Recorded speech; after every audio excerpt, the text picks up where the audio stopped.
in just society in general, and the idea that you're in a different country is just it's like I don't know, it's very interesting. Now that I'm finally world building and stuff, it's kind of like, why did Po-jem cross the cross continents to come to this country? Did he take a boat? Did he risk it all through the land of timbers? Like what exactly happened? Like how did he get here?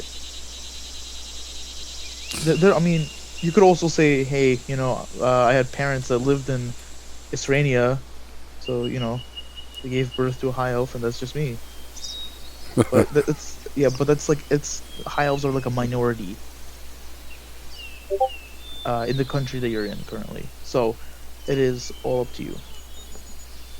Yeah, I will slowly figure out more of his where he was exactly and how he was there and how he kind of got here. Yeah, sure, of course. Oh boy, and man, am I excited about that art of the orb and everything.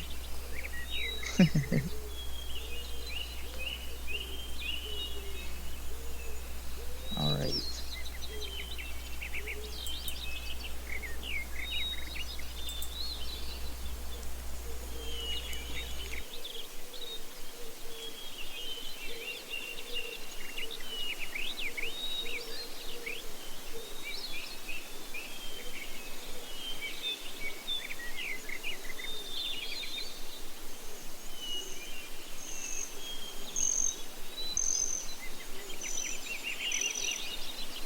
Man.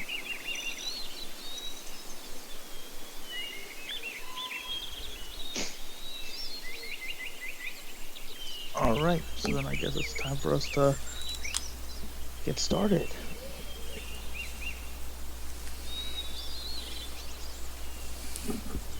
Okay, once everyone. Hello.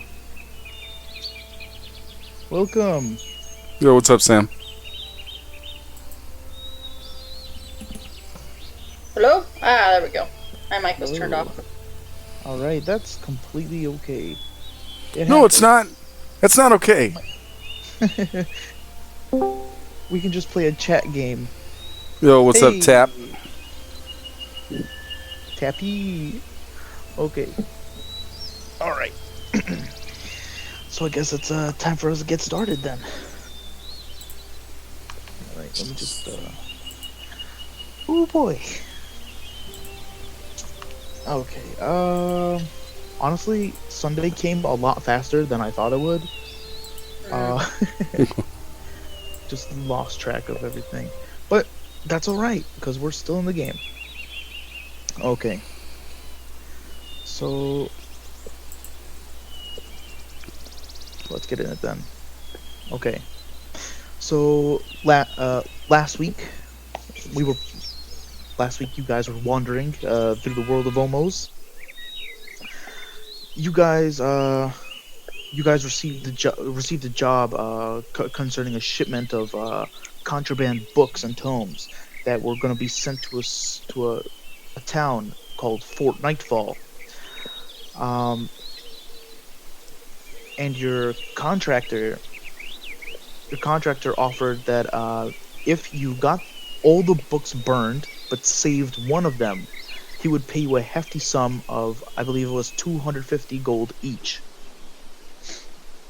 which to all of you sounded like a deal that was almost too good to be true. But why risk it? So you decided to take the job anyway. Following to this point, you guys have had a close encounter with the beings of the night, taking refuge in the tower of Valishbor's diviner, Olav Orbmaster. Befriending his nephew Hannibal Green, you guys were able to uh, ride off towards Fort Nightfall, taking a quick stop in the small town as called Stonebridge. While in Stonebridge, some of you decided to get a well-deserved to relieve some stress while you were here. While Po-jem decided on doing some research and calling it night. Farron has been unusually quiet as of recent, but we'll let her fade into the background for now.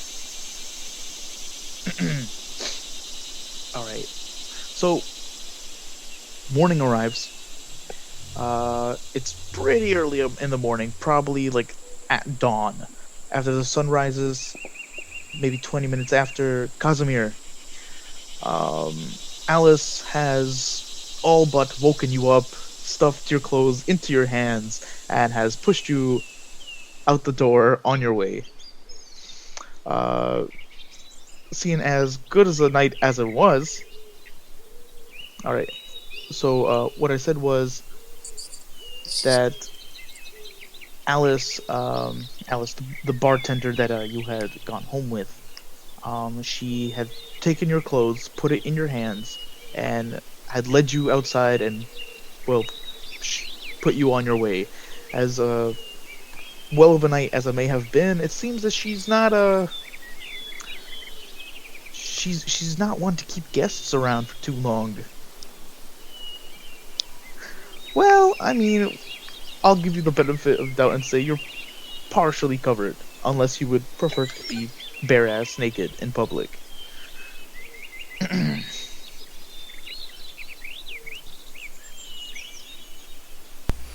Hey, Tap, do you mind if I read out what you type?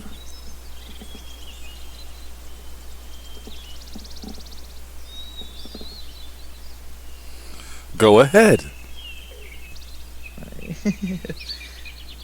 Okay. But yes, Casimir, so you are currently holding your clothes and, well, whatever else it was you brought into Alice's home in your arms at the moment. Shifting from there, we go down into... Cass thinks about how he was going to court this woman over several months and make it a wife of her. That's so sad.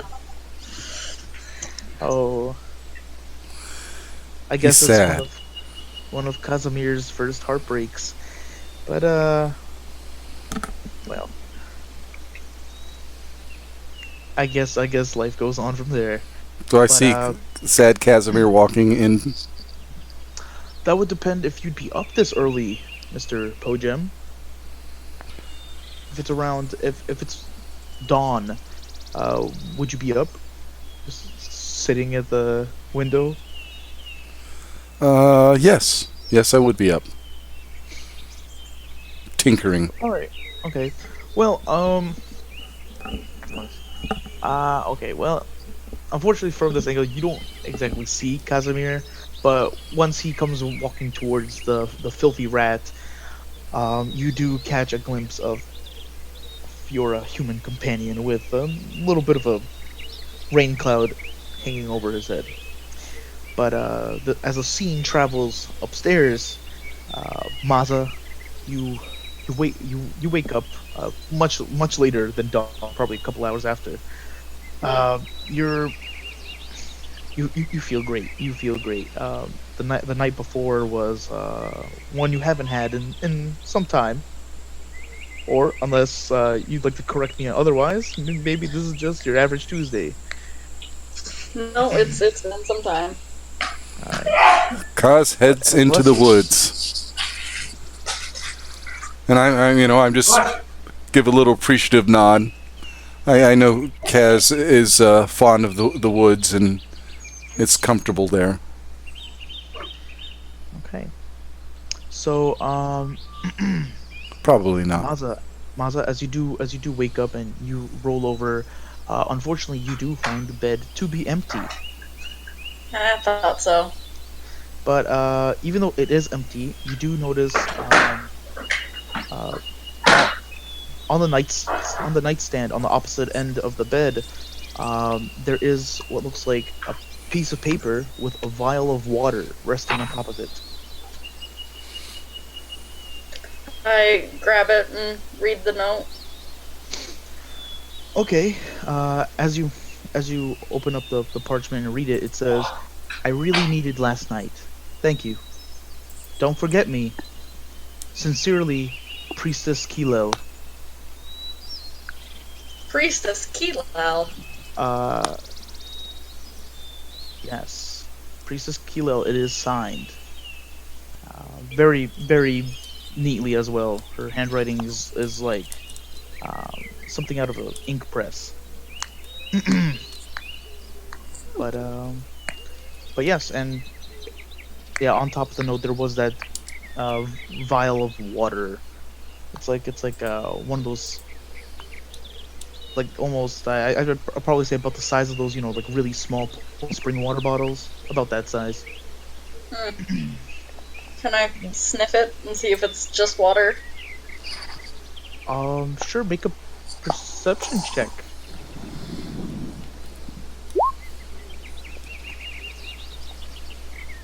Mm, as you sniff the water, it has a different smell than what I guess normal well water might smell like. It smells a bit more how can I say, almost like I guess the only word I can think of is like almost like this like chlorinated smell. Like it's cleaner, like it's been filtered. Hmm. Yeah. Can I take a small sip? Yeah, sure.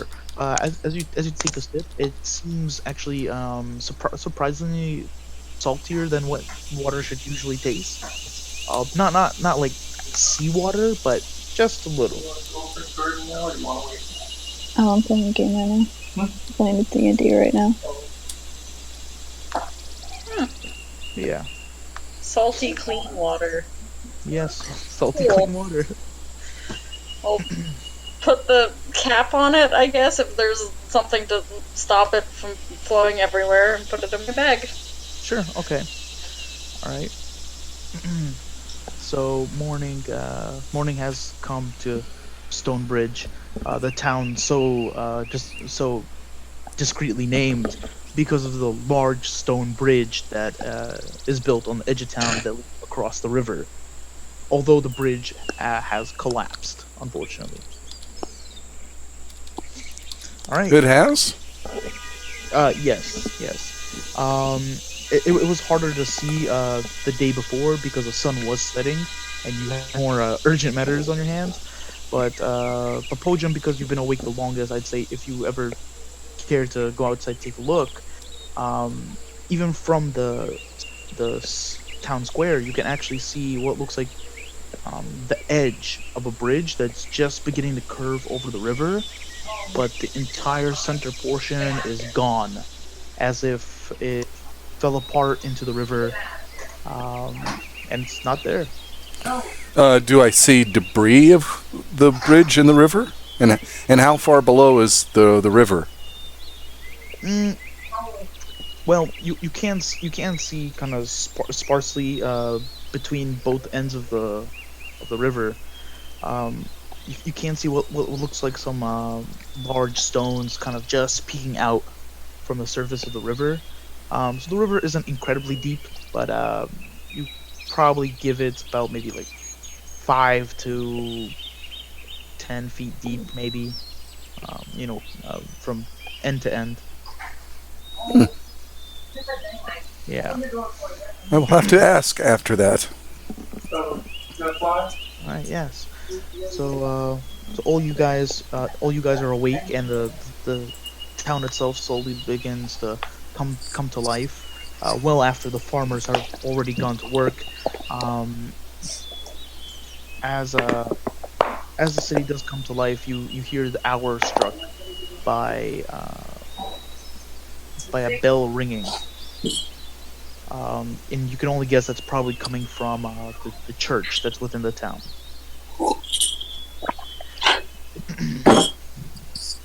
Yeah, and as it rings seven times its tone,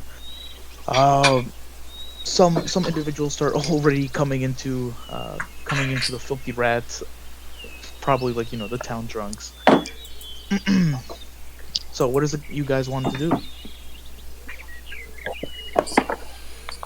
Go downstairs and probably get some breakfast. All right. Okay. As you head down, Alice is already behind the bar, and she's kind of serving up meals to other guests that have stayed at the tavern. And she kind of looks over at Po-jem and you, Maza, and she's like, good morning. Is there anything I can give you guys? Food. All right then. Okay, Yeah. so nothing specific. Gotcha. Well, And yes, how did you enjoy your evening? Was my acquaintance satisfactory? Would you say you enjoyed him perhaps once, twice, or thrice, or perhaps even more? And did you have a minimum requirement of rest to regain your composure and strength? she laughs and shakes her head, and she goes, you do. Wait, your mic cut out there. I'll get. Oh, she says that you do well to pull your nose out of other people's businesses. The But study of all things is my business, and that includes people. I'll just get the. Do you know how many times She love walks and off- sex walks off has the divided people and nations into... There's a hungover gentleman in the corner. He's like, "Hey, shut up! All right, some of us are do well over here." See, now that tells me that man over there has not had sexual liaisons in a while, thus his ill temper. See what I'm saying? He No, slams. I just think he just drank too much. He slams his fist on the table, and he's like, "What did you call me? My name's not Sectal Lazen, okay?"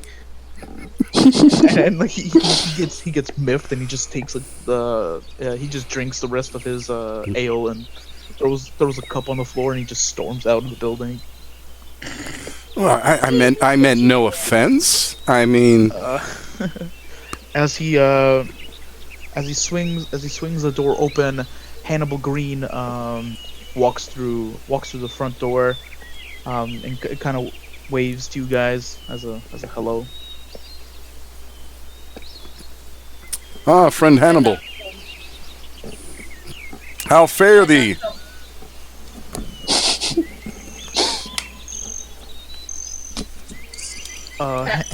Next to me. Oh yeah.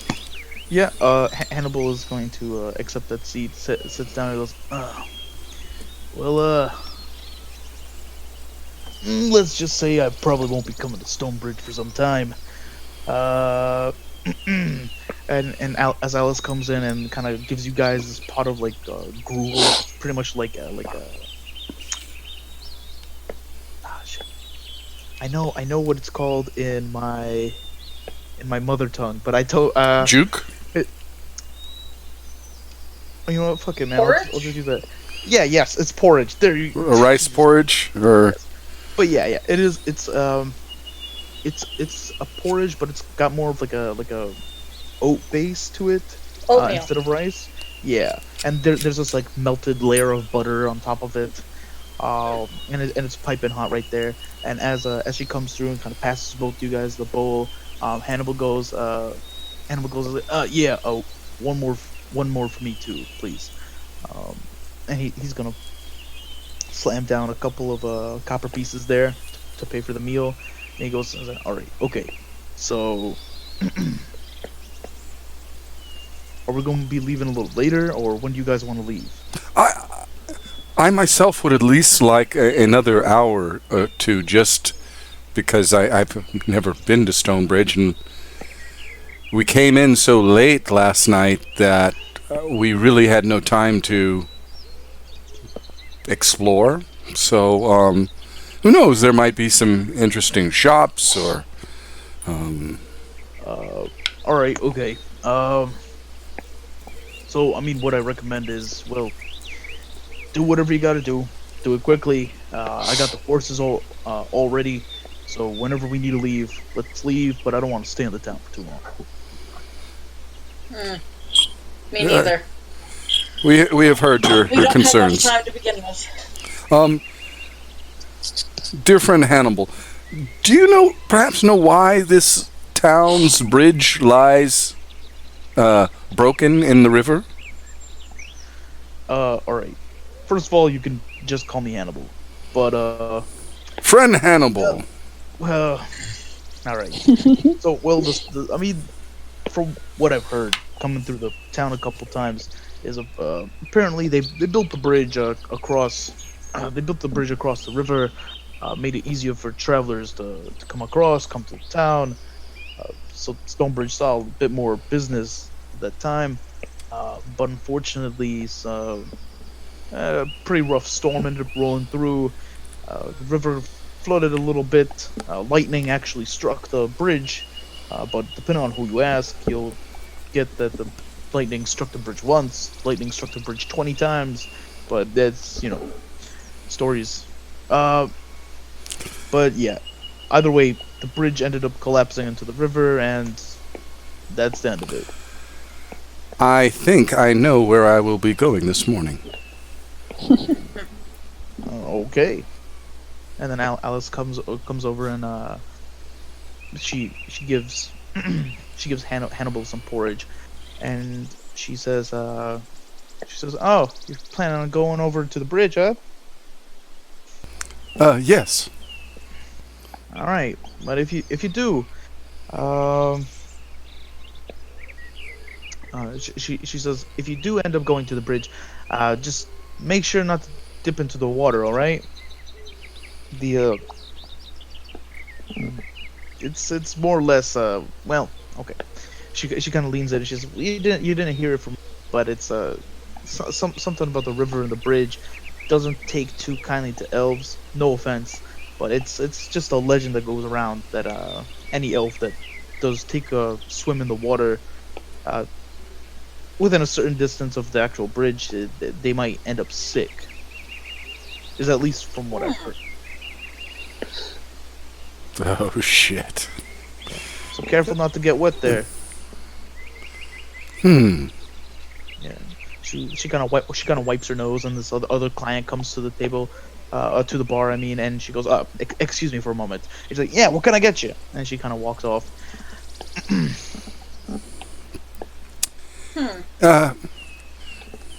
My dear friends, you all are much stronger than me. Do you think you could hold a rope? Well, yeah. With me attached to it. Well, you don't seem that, heavy. As I go into the river. Didn't that woman just say you'd get sick? Well, she said, generally speaking. Not a very good idea. Why so specifically elves? I think that there is something more to this, and the quickest way to a direct observation of what is causing this is to myself go swimming.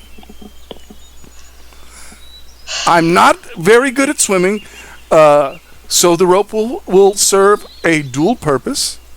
It will keep me from drowning, and hopefully keep me from drowning.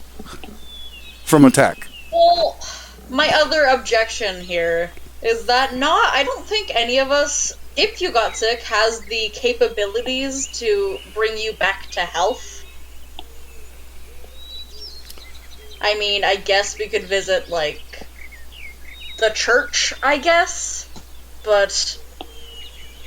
Or maybe it's just some superstition that goes around this town, like... Exactly. Road fairies. And so, if I, in one visit, can determine what is actually going on, I may save the lives of tens, maybe even hundreds of elves.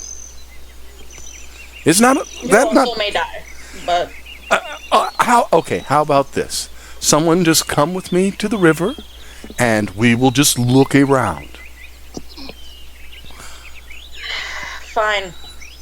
As you guys are talking about this, you see this small boy, Maza. you feel the small boy tugging at your side. I look at the small child. All right. So as you look over at the small boy, he like quickly like retract his hands and start looking up at you, and he goes, hi. Hi. My name is Phoebius. Hi. Oh, Hello? that's cute. He's just looking up at you with these like big eyes. He's got like a bowl cut almost, you know. You can notice that like two of his front teeth are like missing, and he's like, Aw. and he gives like a small smile, and then he runs out the door. What was his name again? Phoebius. Phoebius. Yeah. He runs out the door, and as he does, you see Alice look at him, and she goes, "Hey kid, get out of here!" Does the child wander in here often? She goes,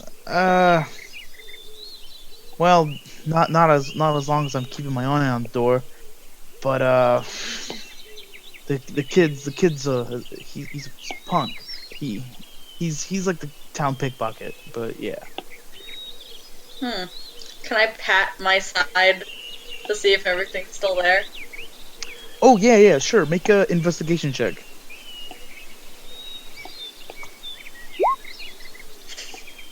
Wow, I'm rolling so well. So what was that? 12. Oh, a 12? Yeah, okay. So as you were searching on your person, make sure everything's all right. You look in your bag, and you notice that small vial of purple liquid is no longer in your bag. God damn it. After him? It's like, hey kid! Just go. Okay, so you run out the front door, and you can see the child already like halfway across the square, and he just makes like a sharp right, and then he's just running. Pace after him. All right, awesome. I'm going to follow after. I'm like, Mazza, oh, this is interesting. Okay, so all you guys, all you guys go chasing after the child.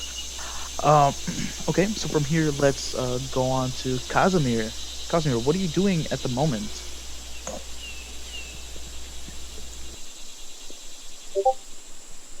Hunting for animals. Food animals. Okay, you can go ahead and make a survival check and see how well you do. Okay.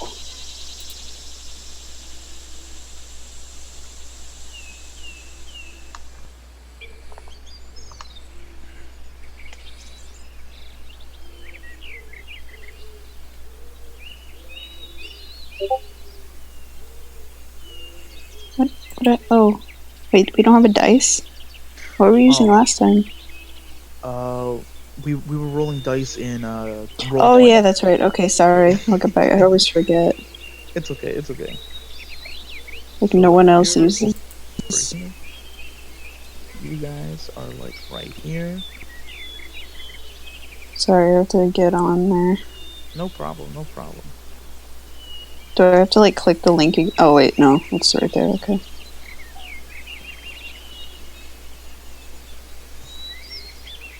Alright, I gotcha. I'm good. Okay, so go ahead, roll for that survival check. Alright, it's loading all this stuff.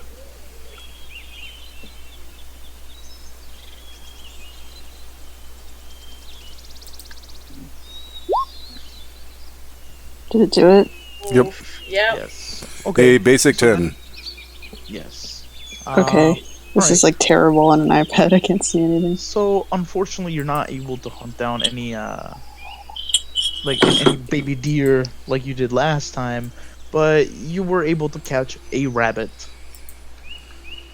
Better than nothing. Casimir hungry. Yeah. Eat the rabbit. All right. So Casimir, just right there in the forest. Roll for worms. Prepare you prepare to devour the rabbit. No. It seems like the rabbit's pretty clean. But Wow.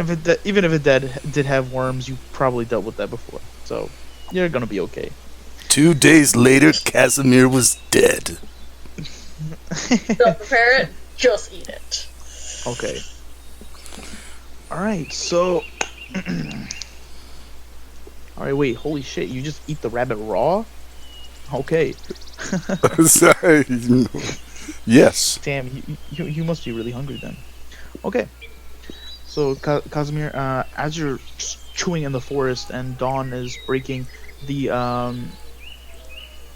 as you are eating the rabbit, you notice that this mist almost starts to linger through the forest, just a little bit.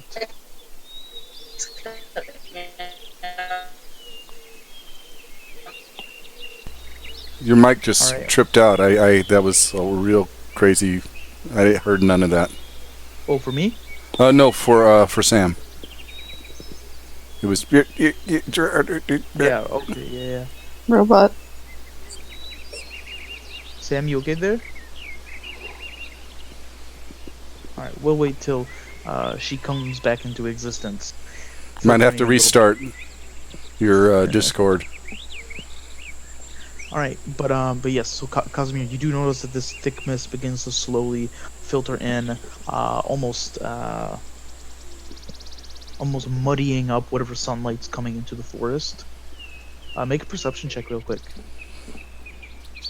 Okay. Yeah, as you're washing off. Roll high. Oh, Sorry about that. so I found this place. So I found a place to wash off then.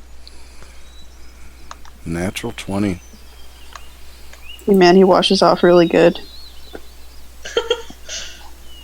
Not a speck of dirt is left. Washing off the blood. Not a drop of blood.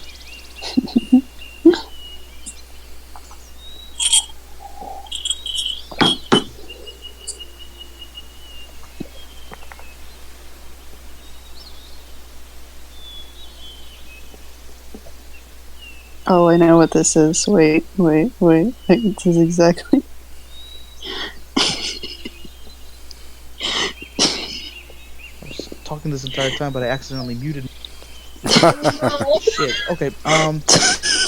Okay. It's okay, just trying to fix it.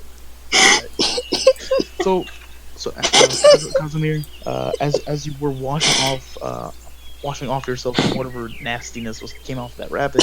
This is Casimir. Alright, Oh no. so Casimir, you do notice that you do notice through now what's the dense mist that's been coming through the forest, and the sunlight is just it's barely filtering through. Really, you sense some movement. You sense some movement nearby. Actually, almost feeling as if you're being watched.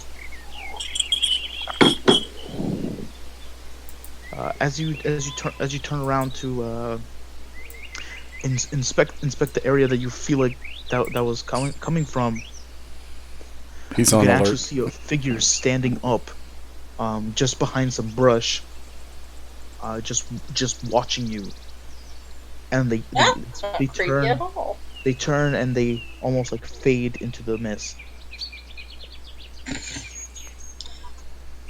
Well, you don't got Alice, but at least you got some creepy All right. spirit. Alright, Casimir. So you just pull up and you give on to a full chase, just running forward through the forest. Make another perception check. All of us are just running after things. This is great. Yes. Everything's a chase scene.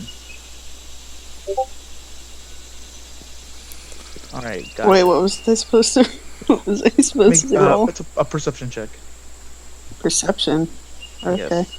Yes. Mist figure. Yeah, because you lost sight of the figures that fade into the mist, but go ahead. Alright. So as you run maybe like 100 feet forward, you begin looking around and sniffing at the air just to see if you can catch any scent or something, see tracks. Um, but you see no tracks. You catch no scent. But then something, but then something clicks with you, and you hear rustling above you. As you look up, you see this shadowy figure almost just fall down from above. This large bat-like creature. Instead of arms, they're just long web-like wings and just humanoid in stature. Just fall down on top of you with this just screeching sound, just like as it comes down. It's gonna make an attack against you. Ooh, a deformed Batman. Hey, it's Batman.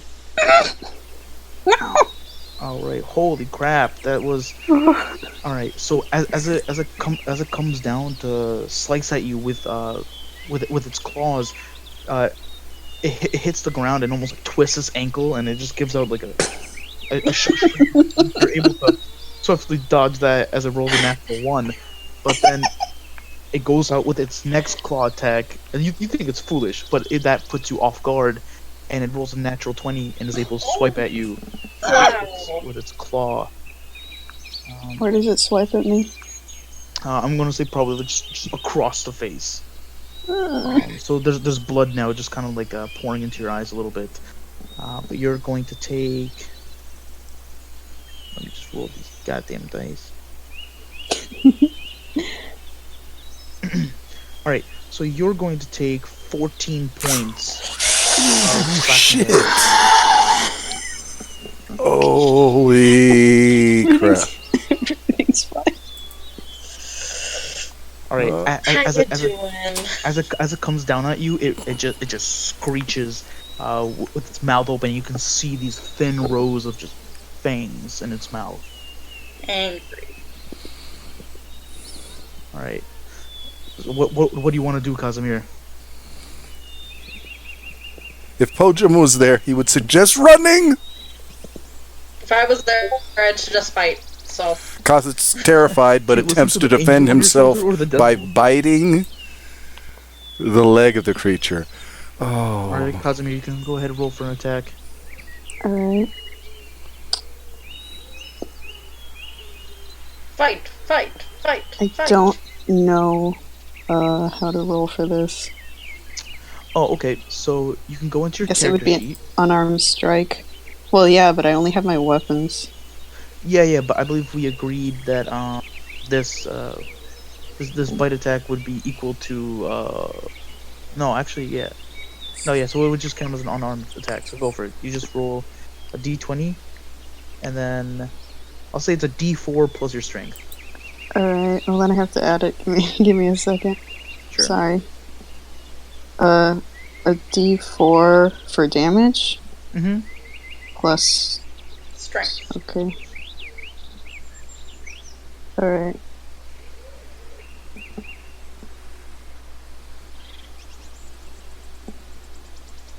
Alright.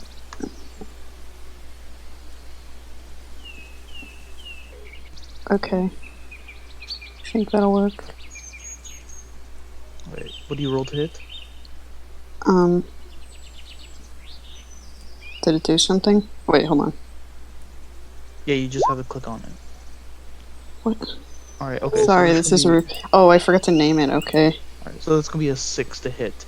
Unfortunately, as you bite out at it, it does move its leg away, and you're not able to land a hit on it, though. Oh no. Wow. Alright, is there anything you want to do? Can I bite it again? I don't think you have an extra attack. Okay. Here, Maybe just I have to interject. This thing is going to kill you. Your only option, if you want to survive, is to get the crap out of there. So, my suggestion is to try and move 30 feet away from this thing. Because, yeah, I want you to live. I want you to live. Even with that suggestion, Casimir, it is still your choice. What would you like to do? At this point, you have a bonus action and some movement left. I mean, I love a good fight, but I also suggest you should book it. Cass struggles between being a coward and being dead. He tries to run off to a hiding spot. All right. So as you run off and attempt to hide, you can go ahead and make a stealth check. Because as you do, the bat-like creature just flaps its wings and takes flight into the air. All right. Go ahead and roll stealth check. Oh. No! Alright, so unfortunately, you're not able to find any place that would be a suitable hiding spot. But you do notice that after running this far, you do hear the distant sound of the town, and it's in function. He gets traumatic flashbacks of childhood, being hit and being called a dishonorable coward. He runs towards the town. All right. So as you begin running towards the town, you can hear the faint sound of flapping above you, as you can hear the creature making its way towards you. Give me a quick. I'm Give me a scared. quick initiative check. This is gonna be to see This gets determines where whether you first. die or not. That's good. That's good. 20. Holy crap! Wow, That's that good. was. Maybe you won't die. All right. So as you begin running towards the town, and you're edging towards the forest, it begins leveling down towards you. The bat creature begins swooping faster and faster as it gets closer and closer. Just behind you, its maw drops open, getting ready to bite down onto your hind leg. But then as it comes closer, you're able to jump and hop right through the border of the forest, and you notice immediately that the thick mist inside the forest does not seem to leave very far past the forest itself, and you wow. find yourself in the warmth of daylight. As you Oh, jump cool. through, though, you watch as the bat creature flaps in this wall of mist and lands on the ground. And as it does, it just turns back and hobbles backwards into the mist, fading. Okay. Congratulations, you didn't die. Yeah. That was you were basically in a horror movie and you didn't die. So hey, You that did take 14 points of damage, so make sure to keep track of that. Oh yeah. No, he's pretty dead. Yeah.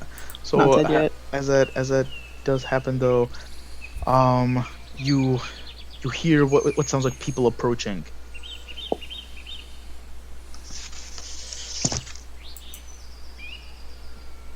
Let's see. Am I supposed to do something? Well, it's up to you whether you want to respond to that bit of information or not. You hear people approaching just in this general direction. If you want them to hide or call out to them, that's up to you. But they are getting closer. Kaz is distracted by panic and the pain from the injury, and without thinking, ambles forward. All right. So as you do begin ambling forward, you do notice it looks like just two farmers almost, and they just walk forward. And as you get closer, probably within like 30 feet of them, one of them calls out and shouts, like, "Ah!" And they both hug the wall, and you just kind of amble past them, wondering what's the deal, and they're just looking at you in just complete fright, and their legs are shaking, and they're just hugging the wall of one of the buildings, and you just amble past them. Mm-hmm. And you are on the outskirts of town, in case you did not know. All right, so now we come back to Maza and Po-jem. Run. All right, so as you guys have been running, the small child has been making some. He got a head start. but he's running to the north end of the town. You notice, and he's just. But Maza, you are easily catching up to him bit by bit. Yeah. All right, so as you're running up to him, he goes, and he takes what looks like almost like a barrel of a barrel of like vegetables, and he jumps and he pulls it over. He pulls it over, and it kind of spills out into the street. Make a quick acrobatics check. Acrobatics. Po-jem and Oh Po-jem and Maza. It's a quick time event. I was not on Maz's heels. I was doing one of my observation things, so I'm staying well back and observing the whole scene, so I can see. Okay, gotcha. Sure. Can it be athletics instead? No, unfortunately not. So as a small child, pulls over as Phoebus pulls over the barrel of vegetables. Maza, you trip on a legume and you fall flat on your ass on the ground with your butt splattering. Legume? Yeah, as your butt splatters a kumquat or something. Oh no!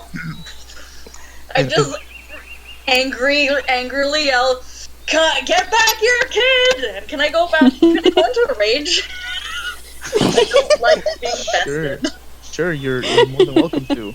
So just from the anger of getting your clothes just stained by a kumquat of all things, you go into a fit of anger and you give chase. Do I catch up with the fallen Maza?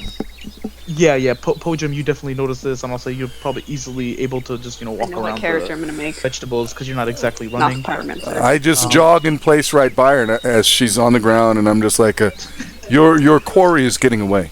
Oh, Mom wants a hot sauce. Is that okay? I've noticed. I'm gonna get up and run again. All right. So as you're running and you turn this turn the corner of this small building, it almost looks like to be like a smithy. You turn around and you see the church in the distance. This large building with a single, almost like a bell tower sticking out the front of it, with just a large wooden door. And you see the small child banging both fists on the front door, just kind of yelling out. And as he's banging, he turns his head and he looks at you, and he starts banging faster and harder. And he goes, "Come on!" I slow my run a little bit and just kind of march very angrily towards him.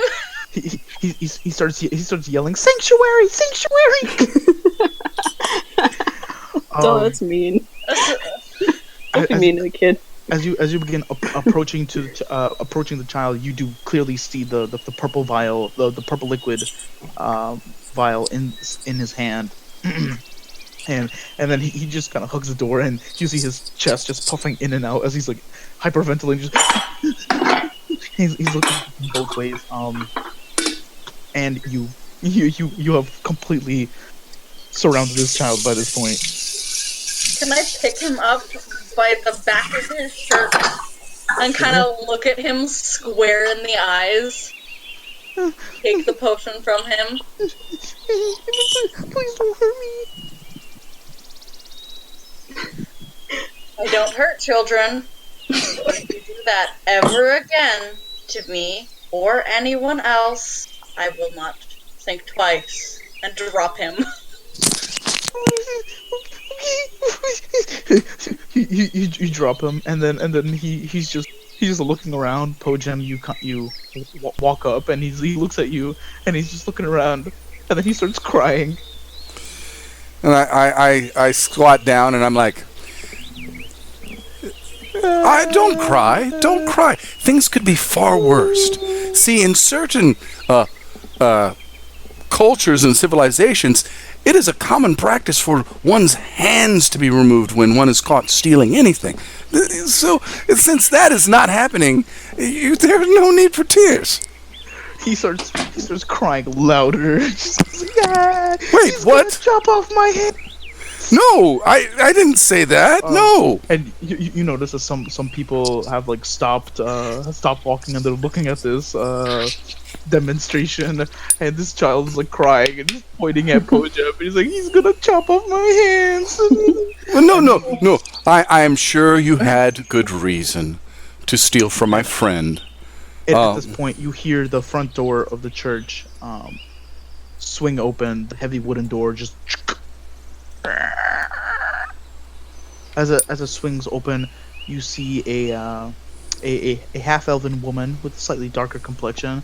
The side of her head shaved, in priestly garb, kind of walk out, and Maza, you do recognize her to be Tanya Kilo, Priestess Kilo. As she comes out, she says, "What seems to be the commotion?" And she looks at just this two individuals and a crying child, and she looks at you, Maza, with just this, just a stare of like, good morning. And she turns her head and she says, "Phoebus," and then the child looks over, and she says, "Wipe the tears from your face now. Get up, come inside." And he just wipes snot and the tears off his face, and he starts wandering inside. Phoebus, you must stop stealing. There are very, very evil and wicked beings in this world who care not for children nor women in the meting out of their punishment. You are lucky. You were lucky this time, but please be careful. Tanya's, Me? Yeah. Oh, sorry. Go. Oh yeah. Tanya's eyes widen as Po-jem mentions this, and she turns to Phoebus and she says, "Phoebus, stop. Picking pockets again, have we? You will be reciting those verses 128 times today. Wow. Now get on. Get ready. You'll be the first among the group." Still raging. Can I try to get out of my rage by picking up a rock and just crushing it in between my hands and just try to calm down? Yeah, sure. Yeah, why not? Make a strength check. Oh, that's a save. Never mind. Check. That'd be over here. Yeah. Better. All right. Okay. So you pick up the stone and you just start squeezing on it, and it just like cracks. Like, Po-jem, you hear an audible just crack as she just crushes the stone in her hand, and you drop it and it falls in like two pieces. Po-jem, either you are able to understand her physical strength, or she's a very good magician. And at this point, Tanya turns to you and she says, "I apologize for my pupil's misconduct, and I'm sorry that I'm sorry that he stole whatever he did from you, Maza. But It's okay. Just make sure he doesn't do it again. It's not a good path to go down." Well, I can try. I can only do so much. In reality, Saint Izard teaches all of us that our paths are our own to choose, but we can only guide others.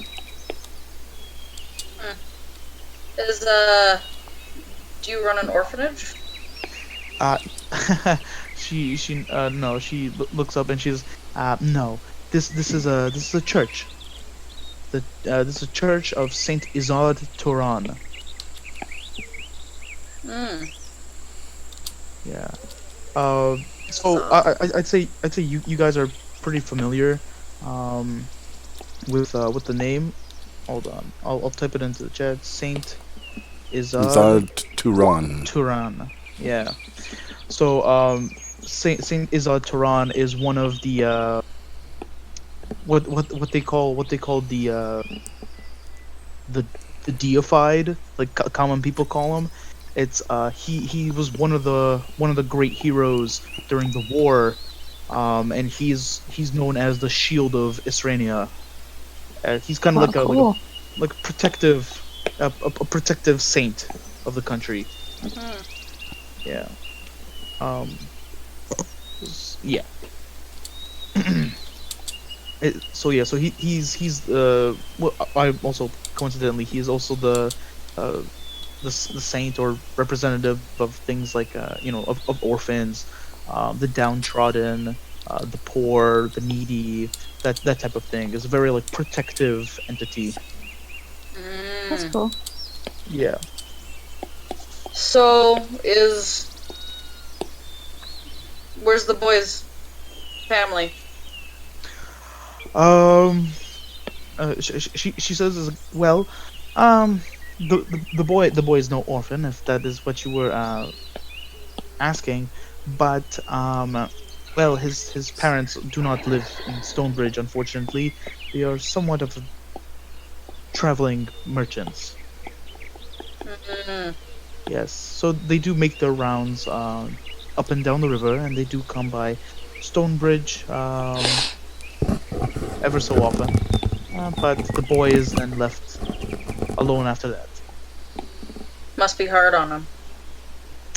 I can imagine so, but the boy seems to be fruitful in his endeavors and making friends and otherwise. So I don't see that he has a hard life, but it can be challenging without the guiding hand of parents. Mm. But again, thank you for returning Phoebeus to me. No problem. All right. Just- And Mazza, did you receive my gift? yeah, I got it. It's what is it? I know it's water, but like what is it? It's holy water. Thought it was something like that. Okay. Thank you. Yes. Yeah, of course, of course. And well, I only owe you so much, but if you're ever in town again, don't be embarrassed to say hello. I'll be sure to come say hi. All right then. Pardon, Po-jem. Yes. Nice to meet you, Tanya. Tanya, lovely to meet you. I can see that your night together and your interaction with one another went well. At least in much that you are still amendable to one another and on speaking terms, which, let's be honest, in most one night trysts,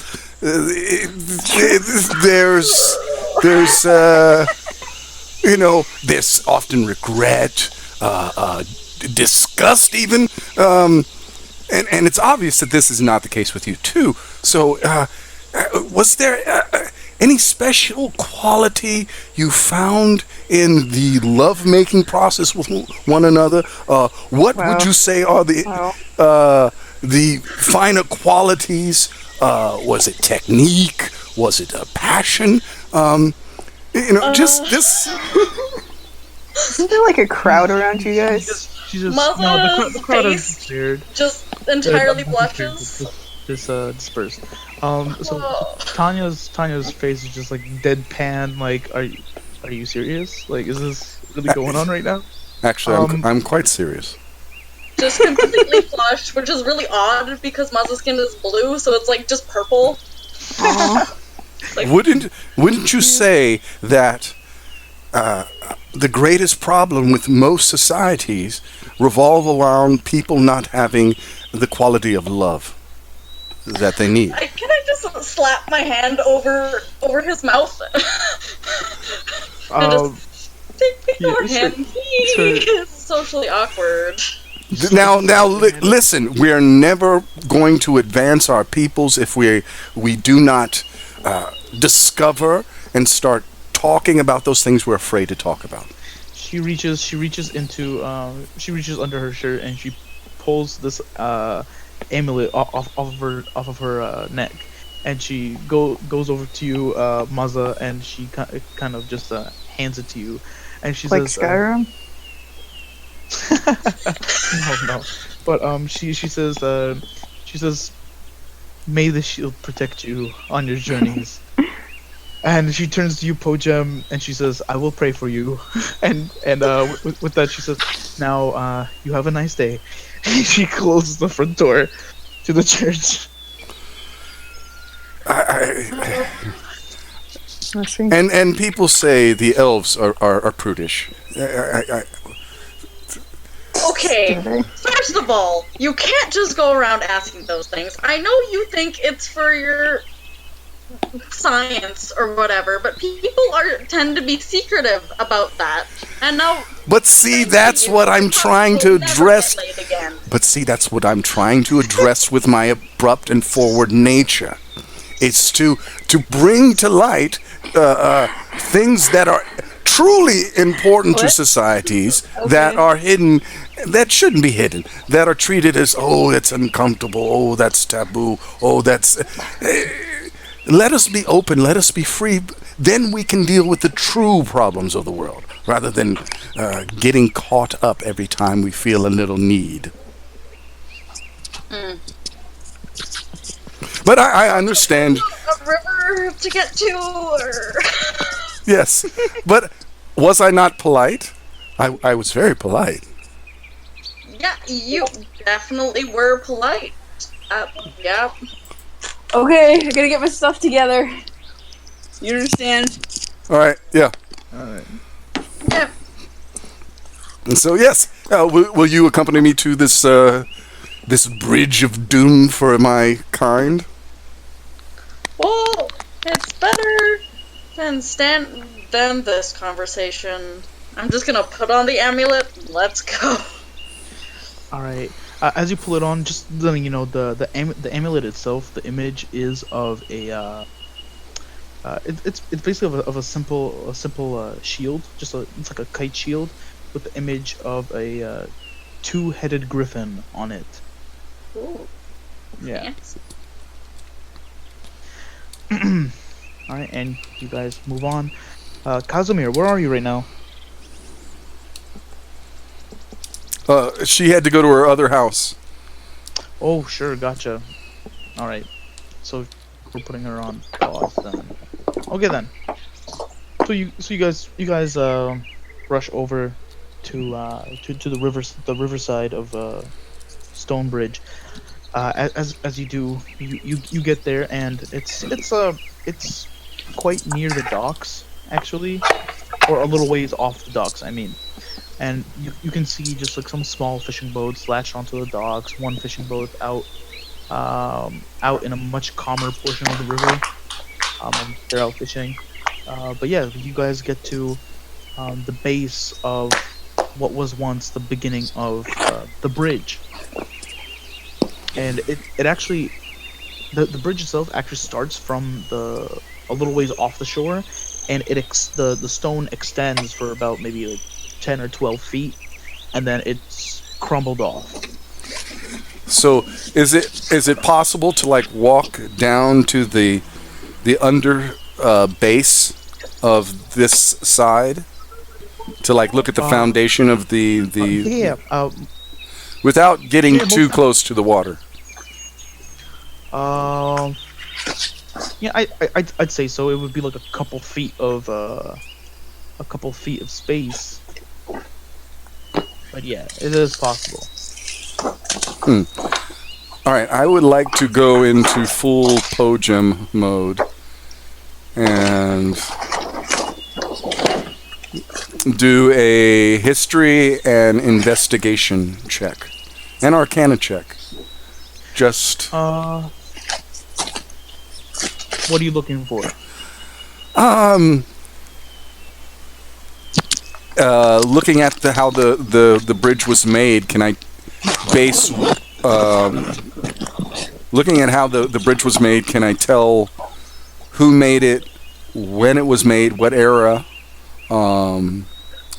any maker's marks or symbols. Okay. Sure, make an investigation check.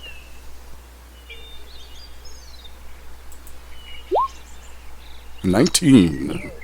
Pretty Not good. bad. All right. So looking over this base portion of the bridge, you notice that a lot of it has seen a lot of erosion, wear and tear in general. Seeing that the bridge has collapsed, the town hasn't seen it fit to do an upkeep on it. So there is some moss growing in, maybe some like little bits of like parasitic plants growing in between the stones. But as far as a maker's mark or any symbols, you probably get as much as people who have probably like chiseled or chipped their names or initials into the actual stonework. But you don't see anything arcane or anything that would signify that it was built by a certain individual. Okay. Can I do a history check on, maybe there was a skirmish or battle here at some point? Wait. Yeah. Did you say it was a storm or no, lightning? It was Yes. a shit ton of lightning bolts, which I know is either divine in nature or magical. It's not a fluke of nature. Something happened here. Something powerful, very powerful. Okay, you can go ahead and make a history check. See what kind of information you can remember or muster up. Not bad. 18. Oh, That's pretty good. wow, that's jeez. Okay, so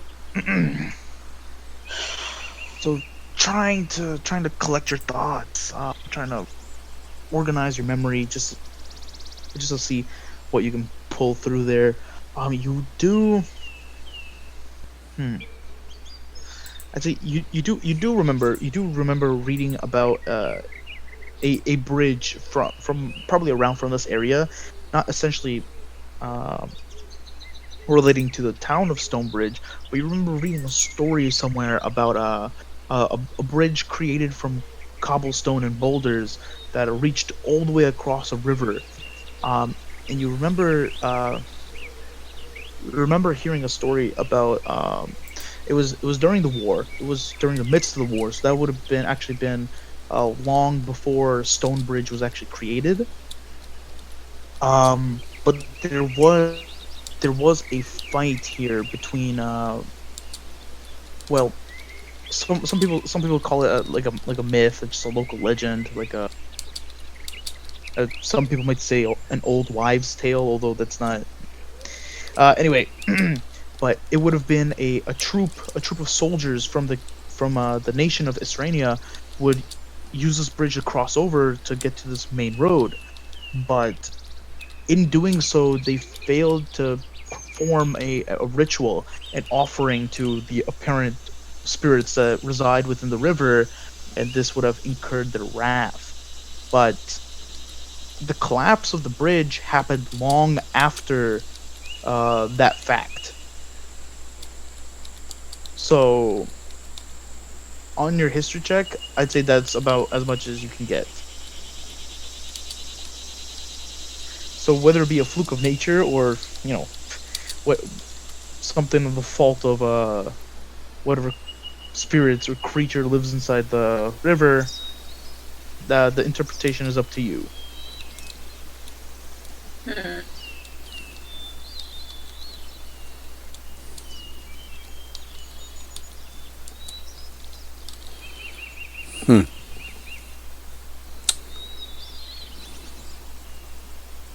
Yeah. Okay. Is there anything else you want to do? Didn't you want to go in it? No, I changed my mind. My curiosity is piqued, but not enough to challenge something that I'm skilled. We both are skilled, but many things in this world at this point in our lives could kill us with a flick of a wrist. And I will not. I will look, but I'm not going out the door, if you know what I mean. Oh, it's the first reasonable thing I've heard since I met you. Okay. Sounds good. But I would at some point like to return here and try to remove whatever poison sits in these waters. Okay, sure. And there's the other shoe. So as you guys do walk away from the river, you do notice though there is a group of young kids who are actually playing in the water. Just off by the docks. They're just kind of splashing water. There's some kids making like little mud pies and stuff. I will walk over. Oh, okay. Keeping well away from the water, I will swing outward and kind of walk close enough to yell, "Hello, children! Children!" I'll walk with him to try to curb some of his insights. So it's a group of like 6 kids, and they're on the shore, and it takes you a couple call outs, but you got their attention, even if they look a little weirded out by you, but they have your attention, or you have their attention. I mean. My name is Po-jem. I am a researcher. And I've heard tale that if any elf swims in the waters where the bridge has fallen, they die. Yet I see that you easily play in these waters without fear. Do you swim in those areas, or do you also avoid swimming where the bridge has fallen? Are they any elves? And the children? Actually, you do notice a younger boy and girl who have slightly more pronounced ears. They are of a darker tone though. It's kind of like almost giving away as if they have like wood elven heritage. But whether they're full elves or not, you're not completely certain. Interesting. Yeah, but as Po-jem, as you do say this one of the girls with the more pronounced ears, she's younger, she's probably around like maybe 8 years old, 9 years old. She's making like she's the one making the mud pies, just taking dry grass and just putting in the mud. And she looks up at you, and she says, "Sir, are you a weirdo?"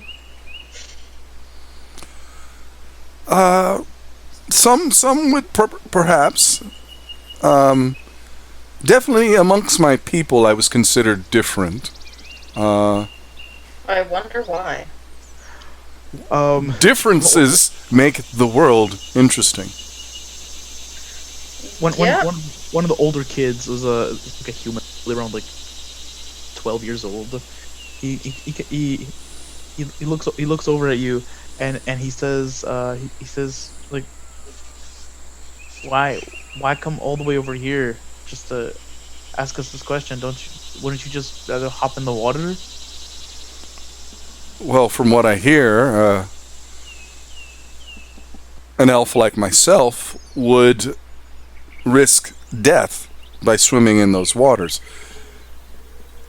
Adult that I may be, I am not a strong adult, and I could be easily killed. So I would rather gather information about something before I risk that. He says he kind of thinks for a moment, and he says, "Oh, I know, mister. I know a way that you could check out the water and see whether it's okay or not." And he kind of like wades out of the water, and he's got these just soaked trunks, and he's like, come on, let's go to the dock. And all the kids just kind of like get up and they start going over.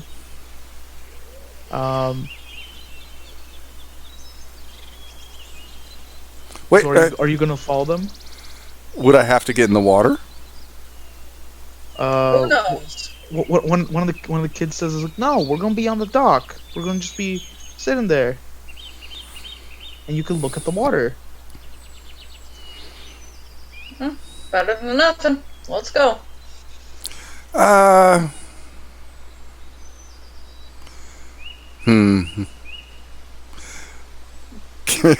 I make an insight check? Sure, yeah, go for it. A 12 insight. Yeah. Okay. They're also children. So. Well, with your insight, just looking at them, it seems like they're eager enough to help you solve your problem. But they could also be eager enough to want to push me into the water. And it would not have been the first time that Po-jem has been pushed into the water by children, so... he's wary of kids and like, hey, want to come see something? I don't know. Feel better if you fall in. I'll grab you out. I'm like, I pull out a rope and I tie it to my waist. I'll grab the other end. And I like, hold on to this, Masa. Keep it taut. Keep it taut, please. Thank you. Yeah. I am not a good swimmer. I must let that be known. So even if there is a creature that could get me, more than likely, even without it, the waters would. Well, I can probably pull you out. I don't know. You seem a little big. All right. So the kids are just kind of like on the docks, and they're just kind of like looking at you guys, just very like confused. But as you guys do approach, one of the kids, he's like picking his nose, and he looks at you, Maza, he looks at you, and this kid, his hair's like all over the place. It's got mud in it, some dry grass in it. It's like, like bedhead. And he's like picking his nose, and he looks at you, and he's just like, so why do you have him on a leash? Because he thinks you're gonna push him in the water. Oh, okay. And he just pulls his finger out of his nose, and there's this like strange colored glob on it, and he wipes it on his shorts. Well, at least he didn't eat it, right? But you do notice that 4 of the older kids are just kind of like peering over the edge of the dock and just like looking down, and that same older boy, Po-jem, is just like, yeah. So look, so if you see that ball down there, that usually changes color. It shows when it's like safe to swim in the river or not. What's the color when it's not safe to swim in the river?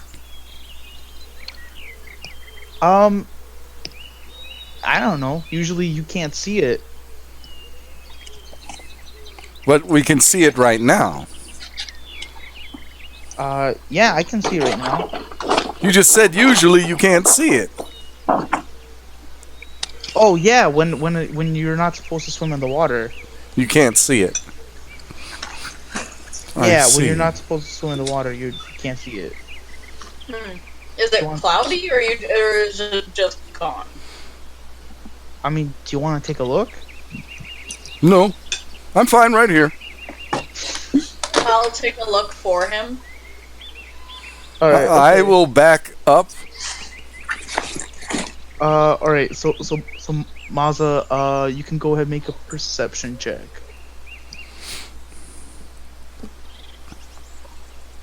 If you'd like, I mean. Oh, there it is. 11. Oh, not the second one. All right. Okay. So as you begin, you kind of lean over the docks and you look down, and one of the younger kids is like, it's right there. Do you see it? It's in between the rocks. And you're looking down, in Po-jem, you see as the five other kids behind just kind of bum rush Masa from behind. Um, No, no, no. and Masa, I need you to make an athletics check.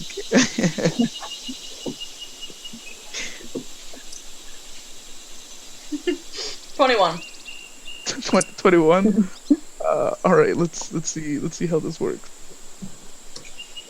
Holy crap! No. So as even as you're leaning over, all the kids just gonna go from behind and they start pushing you and just like, and these are like five. Yeah, no. kids ranging Can't from see anything.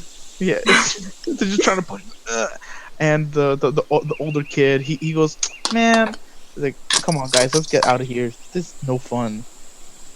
And they start walking off the docks, but then the little girl who's still got mud on her hands, she waves at you, and she waves at you, Po-jem, and says, "Bye, weirdo." Wait, I pull out a gold coin. Oh no. You pull out a gold coin, Bribing children, this is what we've evolved into. and the little girl stops in her tracks. But all the other kids, they don't see this. Only the little girl. You pull out a gold coin. I go, what do you see in my hand? She says, "I think that's money." It is a gold coin. Do you just shout out gold coin? Yep. Alright. Did the little boy from earlier not teach you anything about children? Especially in this town? As you yell gold coin, the other children kind of turn around, and you also notice maybe some like one or two adults in the distance also kind of look at you as you yell out gold coin, and you have regained the kid's attention. Ignore him, he's insane. I yelled to the adults, not the children. So they kind of just keep going. In my home, we have some of the most beautiful swimming holes. Beautiful natural pools and handcrafted, sculpted by elven magic pools. And one of our favorite games is diving for the coin. Oh no.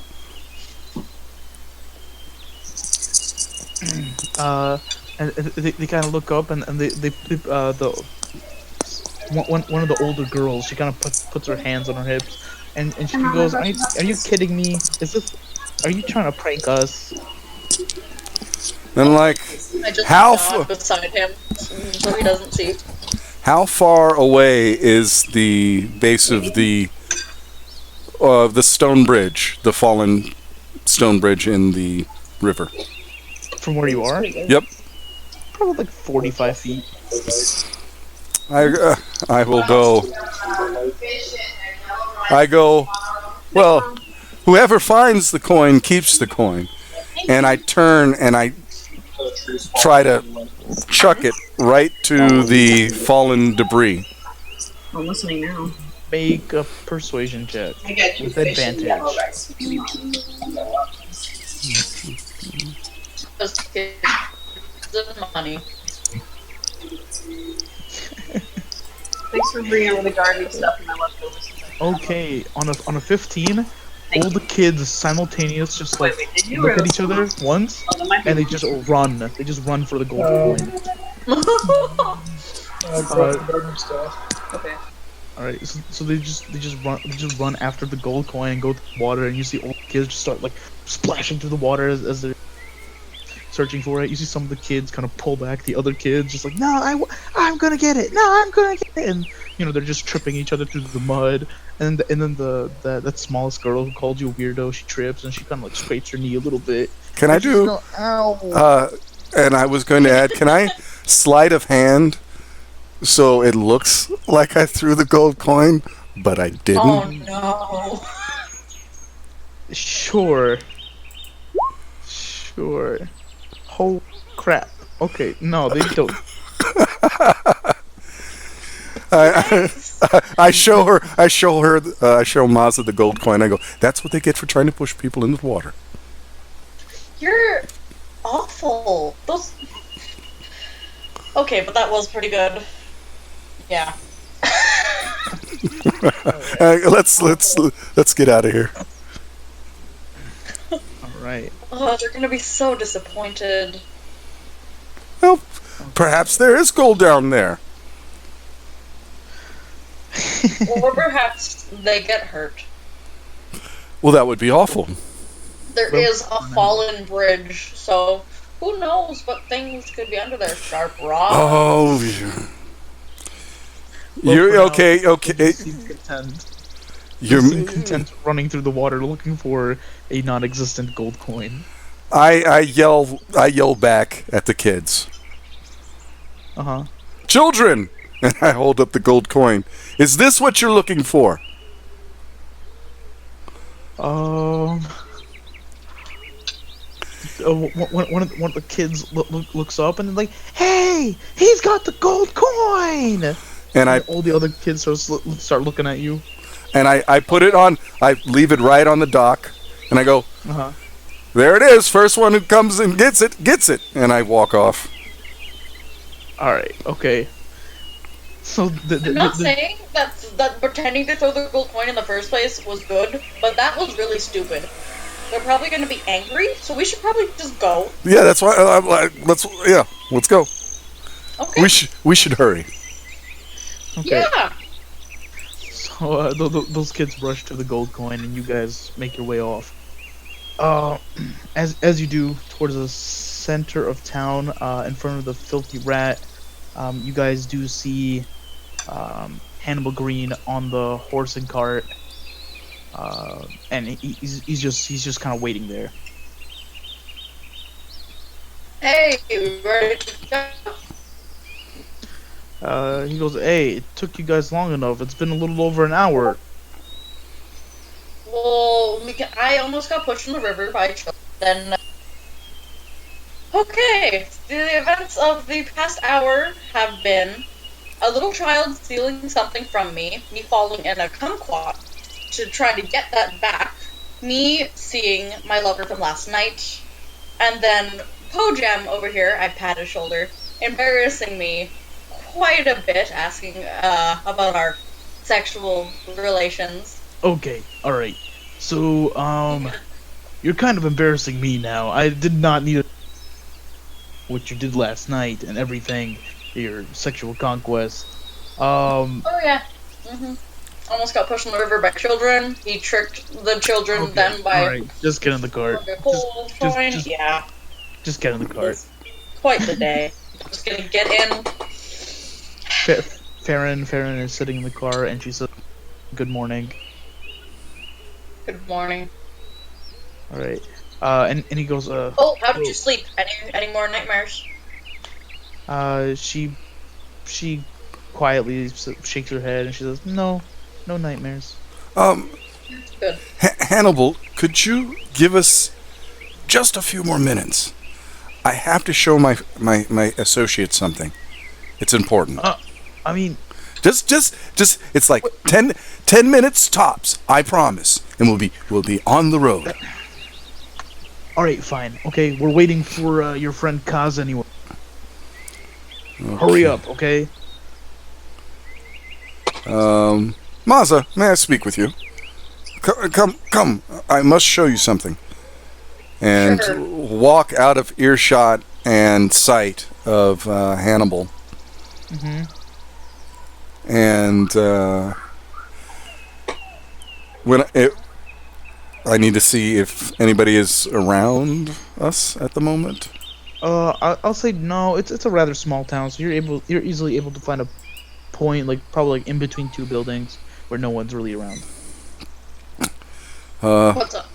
Maza, we must discuss the possibility that when we catch up with our friend Hannibal's associates, that they might recognize us.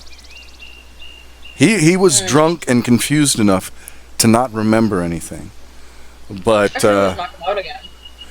that doesn't change the fact that if we do catch up to them right now, our friend Hannibal Green might find it strange if all of a sudden we want to pull back and hide.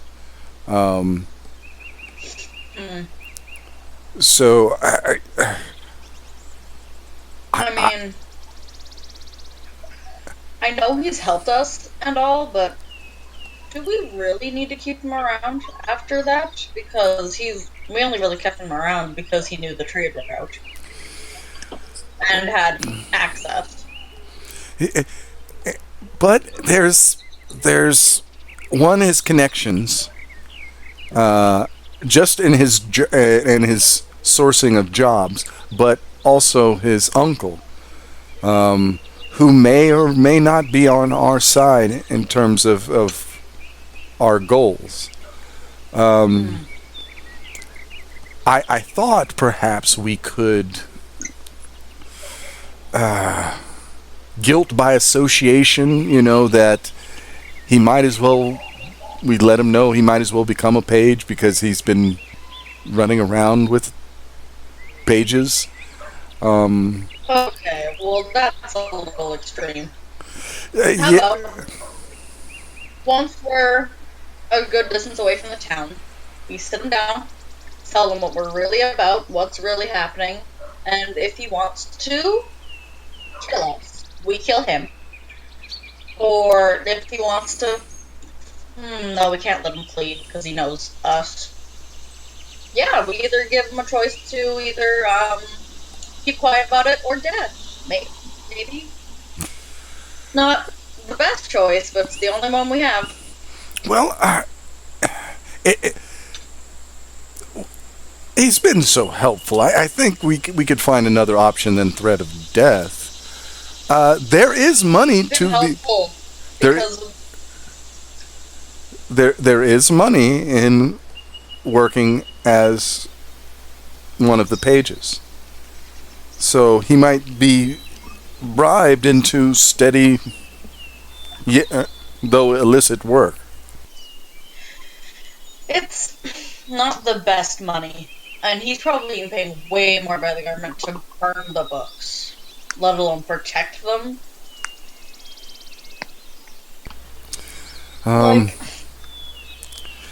Like, I just, do you think he even wants to join the pages? Like, what is his motivation? Like, he just did this for money. Like, exactly. He's not led by some fanaticism of this culture. He is just a person trying to make the best he can out of this situation. in my experience, people who do things for money don't make the best pages. I've met a couple, they're not the best.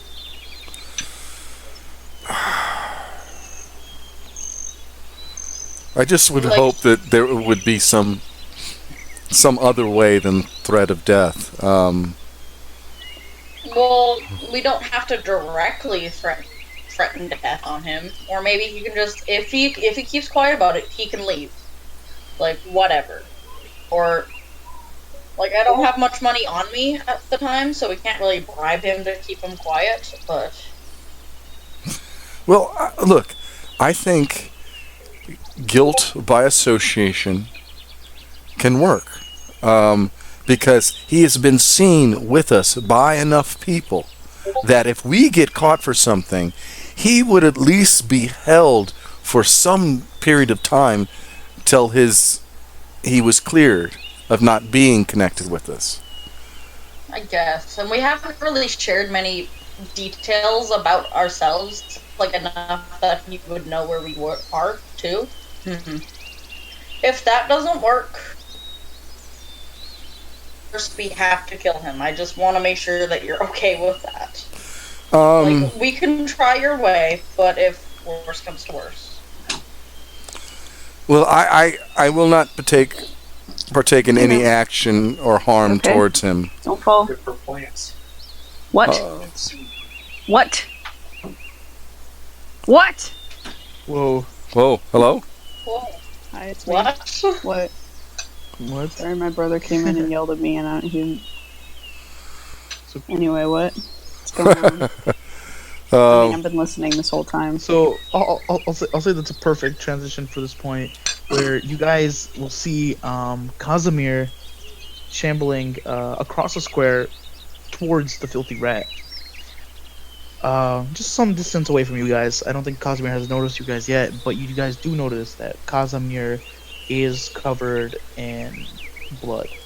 Hey, question. How Uh-huh. come nobody is like, said anything about, Oh, I've been walking through entire town and not one person has shot me that is or true. screamed. Well, there were some people on the edge of town, but are you still in that form? Yes. Oh, okay, so never mind. So then, so you guys don't see Casimir. You would actually see a very large black wolf wandering into town square. And, okay, because I had assumed something else was going on, but thank you for saying otherwise. As this black wolf starts wandering into the square, you do hear people screaming out in throughout the town. Po-jem is just like, oh, and with one hand is reaching into his satchel and pulls out alchemical acid and is just like, oh, this is interesting, and just starts walking towards the large wolf. All Oh right. god damn it! Not. I So just pulled my axe out. All right. So Casimir, you do see your friends in the distance just carrying weapons. Po-jem carrying a strange vial of green liquid, and they're walking towards you. As they are, you guys hear the sounds of shouting coming towards the area, and the sound of clanking metals as you see two guards begin approaching with spears and shield in hand, just ting ting ting ting ting ting, and they're kind of yelling towards people like, clear, just get out of the area, and they're standing at your side now, Casimir, just spears at the ready with a shield. Wolf, hello, Wolf. You're amazing to see you, amazing. But I think you should leave. You're causing quite a stir, quite a panic, and I'm afraid people may cause you harm.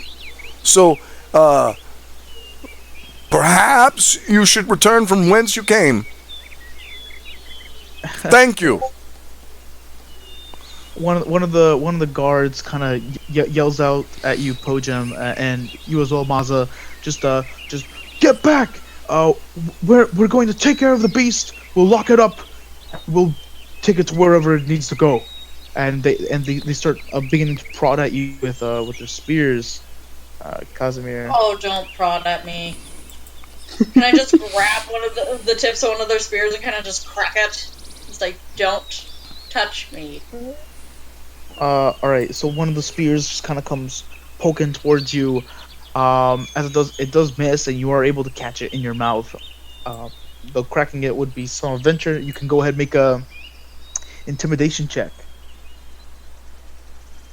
Okay. as you attempt Wait, to snap the who? spear. Sorry, Casimir. Oh, Okay. sorry. Sorry, I gotta get my stuff back out. Oh yeah, I'm sorry, Maza. They're not stabbing you. I thought Casimir sounded a little bit more violent. A little more what? A little more violent. I assumed. I thought that was your voice, but it was Sam's. All right, but that's okay. That's all right. But yes, so Casimir, they are attempting to prod you with spears, but with your natural 20 intimidation, one of the guards, I'll say you probably give out like a small growl or something as you stand on the defensive. Both the guards just kind of like back up a little bit and they go, yeah, I think looking over at you, Maza and Po-jem, we're gonna go grab reinforcements real quick, and they're just kind of shaking their head. And then you turn around and they go at a brisk pace. You just start running. Cowards.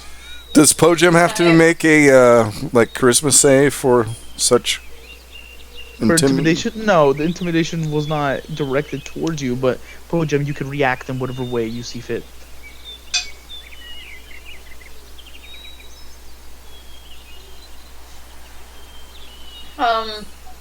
May I, after muttering cowards after the guards, walk up to the wolf, kind of kneel down and just look it square in the eyes? It's a large wolf. I don't think you have to kneel down. I guess. Well, it's not large as in category size large, but it's just slightly larger than most. But Okay, all right. But sure, yeah, Baza, you can attempt to make an animal handling check. Ooh. Handle that animal. Oh. Casimir, Masa comes over to you, stumbles a little bit. She comes over to you and attempts to just put her hand gently on you, and she scratches you a little bit. It's a little uncomfortable, and she's just awkwardly staring at you in your eyes.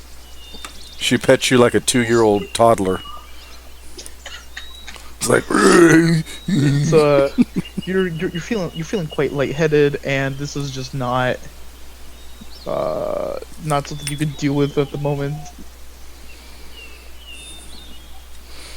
Okay, now where did you come from? Kaz is seeing red after being threatened and still suffering from injury. So the large black wolf And snaps at the one petting him, not seeming to understand what's going on. Pet the fur. The wolf kind of like snaps at your hand, and you're able to pull it back quickly enough not to get bit. Can I, No biting. No biting. acting solely on instinct and not realizing that it's Casimir, can I just punch it in the head? Yeah, sure. Go ahead. Roll for an attack. No, don't do that. Don't do that. Too late. It's already done. Okay. Po-jem's in the back, just freaking out, like, oh god, no! Okay, how do you do that unarmed thing again? So you're just gonna roll a d20 and add your strength. Okay. Roll low. Po-jem know that it's him.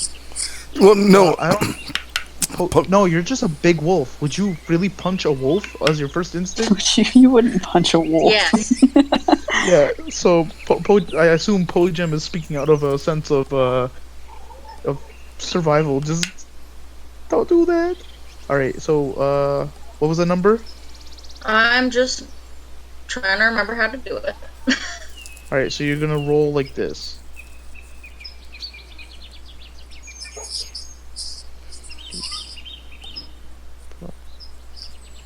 Yeah, so you're gonna roll it. You're gonna type that without the quotation marks and add your strength bonus.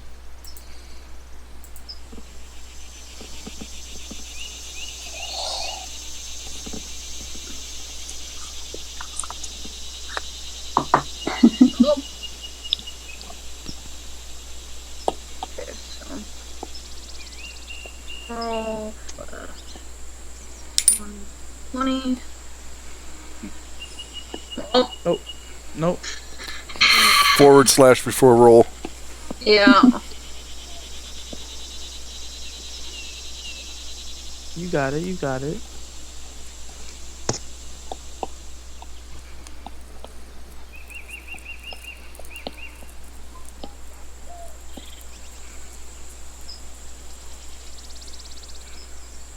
Oh, well, it's not working. Well, that's great. All right. So fair enough. I'll say you can make an axe attack, and we'll just go from there. Axe. Yeah, just do some tread.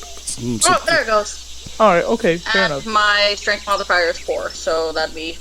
That's a 19. That 19. does hit. So you deal 1 bludgeoning damage plus strength. So that's 5 points of damage. Don't bite!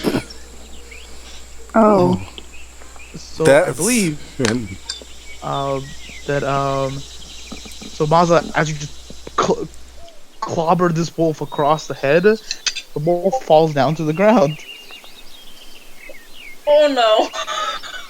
It falls down to the ground, and it's just bleeding profusely from the nose, and an injury you've made on its head. What did you do? And I immediately go down and Hey. And I I pull. have a med kit if you want. I have a healer's kit. I give them my healer's kit. I pull out a Some people in the healing back are, like, drought. cheering, like, yeah!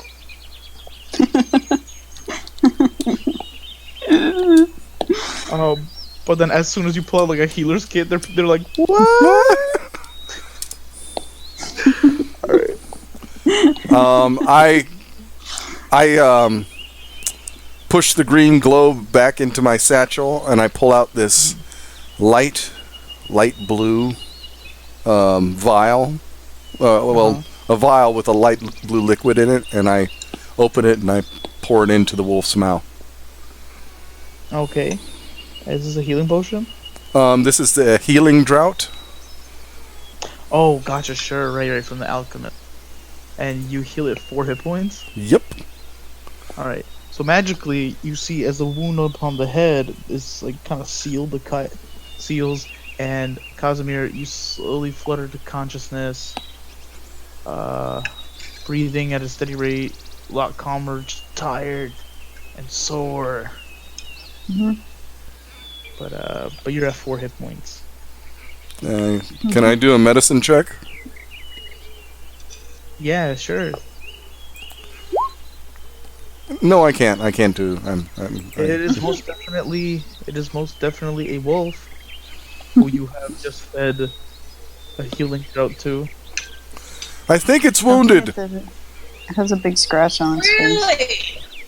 Hannibal, Hannibal is yelling out to you guys now for art, with like a dagger in hand, and he's like, "Come on, get in the cart. We don't have time for this." I grab the wolf and go in the cart. No, the wolf will not come on the cart. Leave that shit behind. They'll skin it. They'll make a carpet from it. Let's get out of here. Where the hell's your I'll friend? walk beside the cart with it then. Alright, you know what? If you get left behind, then so be it. Alright? Are the rest of you cool with that? And he's pointing at Po-jem, he's pointing at Farron. Hannibal, put the wolf in the cart. Let's not be silly.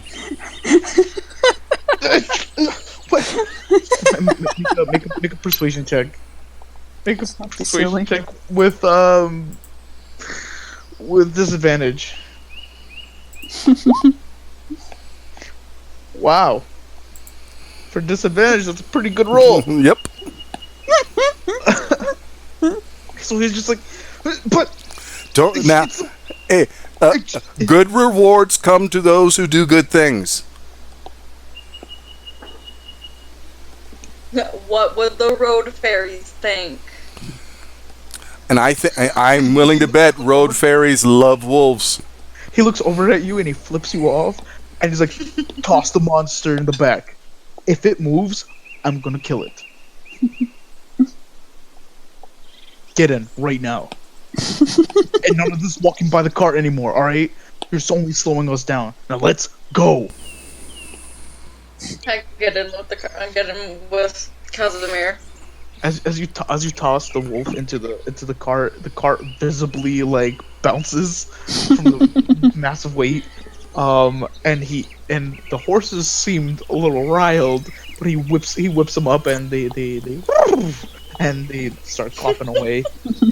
And you guys head back on the northeastern trail. And it's like every 60 seconds, Hannibal looks back to look at the wolf, and then he looks back at the road, and looks back to look at the wolf, and looks back at the road. Alright, so Casimir, what is it you're trying to do?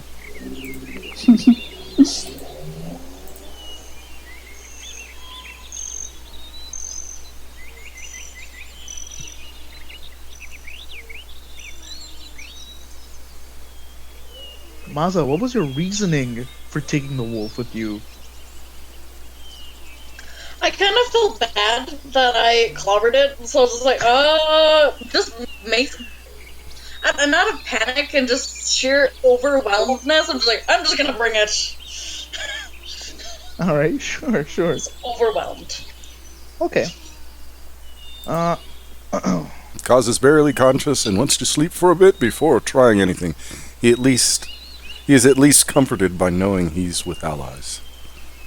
Alright, alright, so the black wolf is just breathing heavily, but continues asleep. Maza, you almost have it like in your lap, kind of. And Po-jem, you're just off to the side.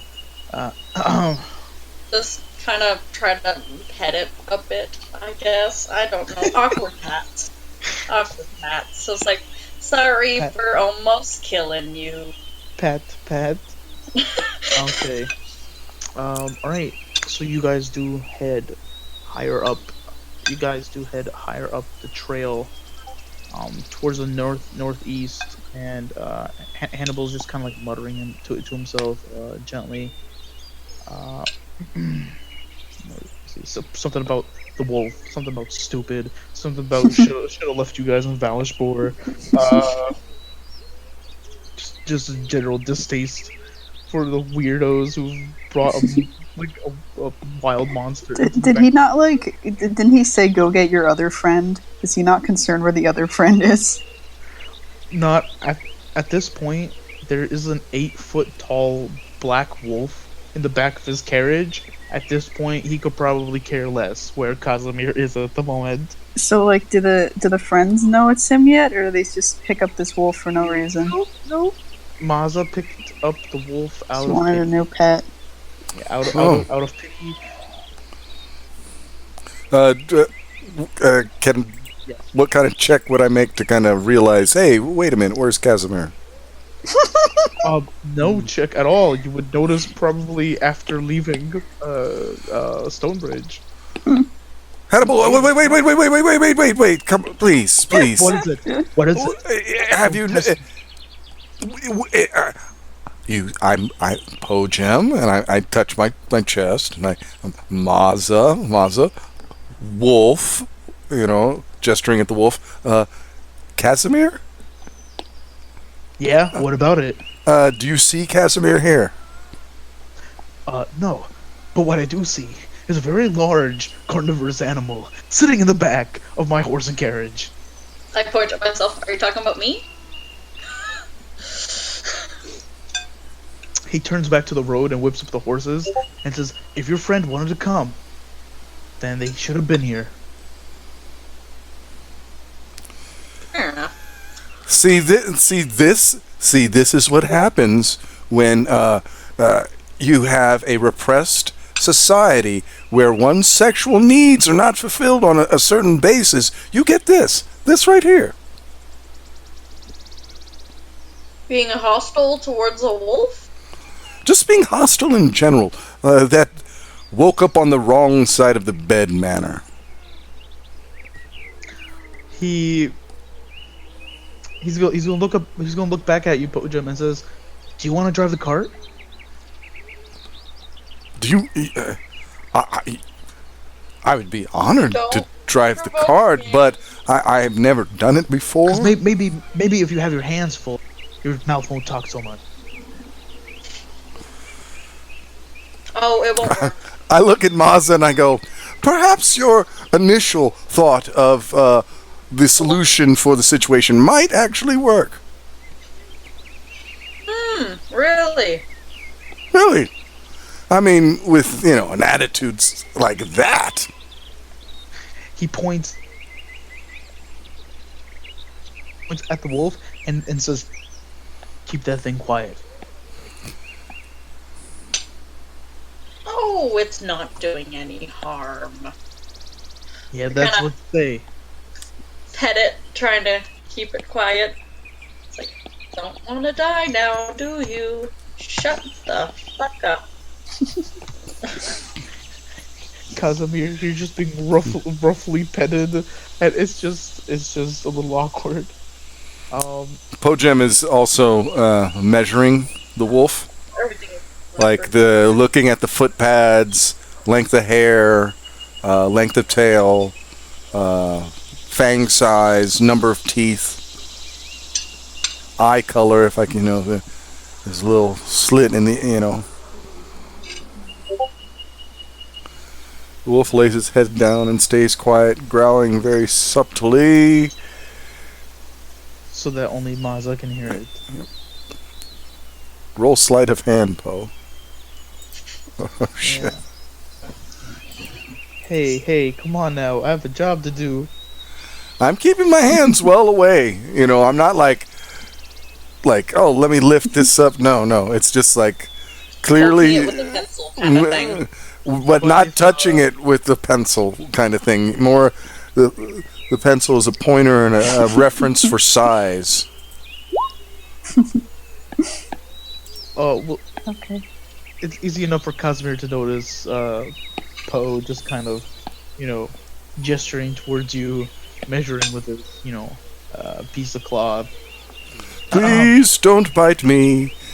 I gave you nice, tasting, sweet healing liquid. Please don't bite me.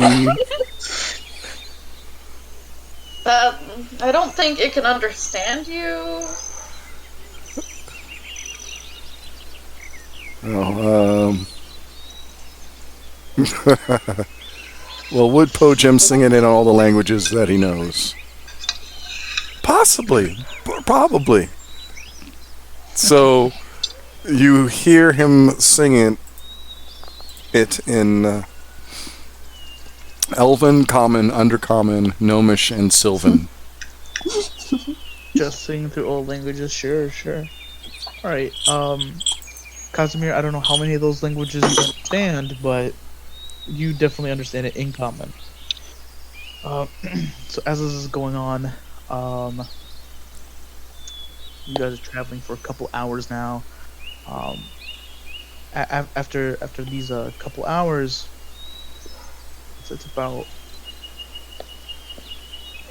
like noon.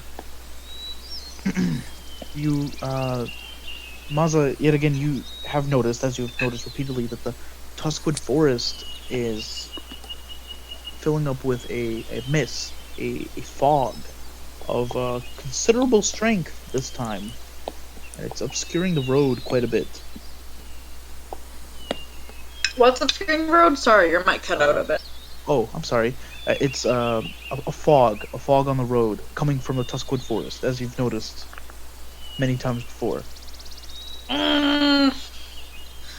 Is it like thicker than it was? Is it thicker than it was? Yes, it's obscuring the road quite a bit, actually. And you can hear Hannibal actually, kind of complaining to himself about how he can't see the goddamn road, and how it'd be a perfect time for a pack of wolves to just jump him. I just kind of take my axe out. Sure, okay. So as you guys are traveling,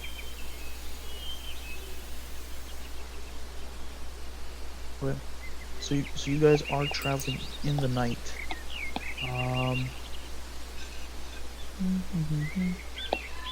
Just keeping an eye out for anything that's like moving and dangerous. Sure, Okay. gotcha. Alright, so you can go ahead and make a perception check if you'd like. Maybe.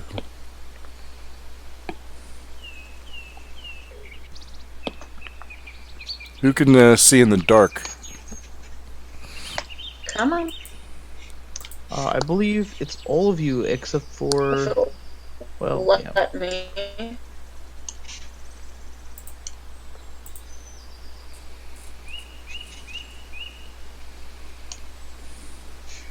I'm gonna have to reload. Okay. Okay. So, alright, Casimir, you also roll the perception check. Casimir, you can't really see or hear anything coming through the fog or anything that's there. It seems to be quite quiet, though. None of I the see. morning birds singing or anything like that. No animals that pop up on the road. Yeah. That's weird. It is. It is fairly strange. Can't hear any animals underground Nope. digging. That's weird, isn't it? He's just gonna lie there. Right. Let me see. Now, Yes.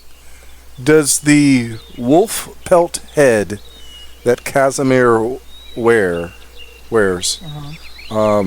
It's just a hat. it's just a head. It doesn't look like this wolf at all. What? No, it's a hat. It's made out of No. leather. Wait, I'll send a picture of it to you. All right.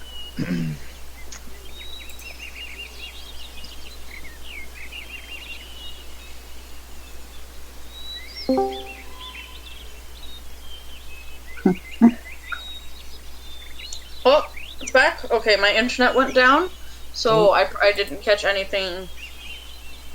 It's very quiet in this forest. That. Yeah, it's pretty quiet in the forest There's actually. a picture of his hat. But let me see. As time goes on, though, Okay, got it. as time goes on, you see the cart slowly begin to come to a stop. The cart? I'm sorry, I didn't really catch any of this. What's going on? Your guys' cart slowly comes to a stop. The wagon. Mm-hmm. And Hannibal under his breath says, he's like, oh man, I think I can see some people over there. Oh yeah, and I wanted to make a perception check. I don't know Yeah, if go ahead, I make that. did that because my internet went down. Hannibal's gonna get out of the cart at this point, and he starts yelling to a person in the middle of the. You guys can kind of see this like blurry figure out there. New friend Hannibal, you may not wish to do that. We don't know. Perhaps these are. And he says, I think I can handle it. Excuse me. And he kind of starts yelling at you to walk forward a little bit. I pull out my longbow. Alright, sure, you pulled that out. Can't seem to see quite right though, but he will.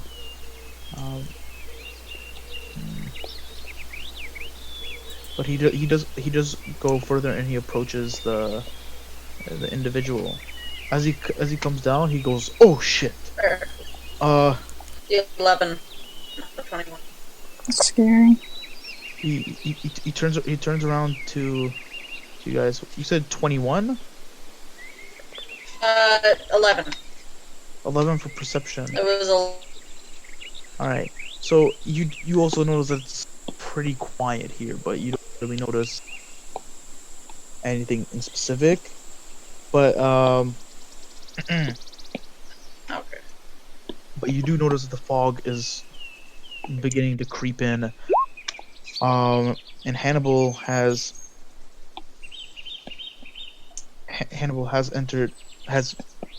come back, and he said you guys might want to get off the cart. I think we got to check out the area a little bit.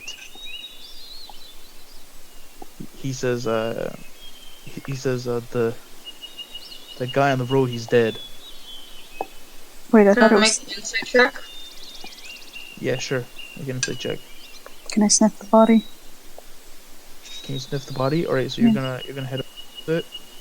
Go ahead. Yeah. What do I roll for?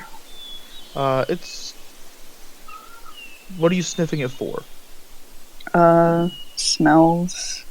Like if it smells like Okay, sure. Make a- gunpowder. Or As the wolf jumps up out of the cart, I'm like, "Oh, hello." I'll say Hannibal's too preoccupied to really notice it, but we'll say, yeah. Okay. Investigation? Investigation check as you're sniffing the body. Alright. Did I get my hit points back? and It was technically a short rest. I so got 11 on my insight. I'll let you roll dice. You said 11 on insight. It looks like he's pretty visibly concerned. Po-jem will head over. Alright. as you head over, so Casimir and Po-jem, you guys, well, you don't recognize the dead body, but you do recognize the armor they're wearing. Uh, you, well, you guys, whether you mentioned it to Hannibal or not, you guys got into a fight with a bunch of these people back in Valishpor. This looks like one of the guards from that guarded the little carriage of books. Po-jem's going to cast Mage Hand and investigate the body. All right, sure. You can make an investigation check too. Casimir, with your investigation check, you don't powder or anything like that. Unfortunately, there's no. But besides individual's own natural scent, which has also begun to slowly decay. There's no telling really what happened.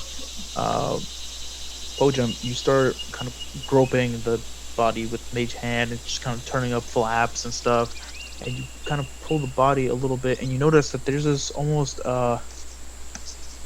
it's like this long dried but dark colored smear that comes down from the lip and down a portion of the neck, almost as if it was like dried vomit or spittle. What color?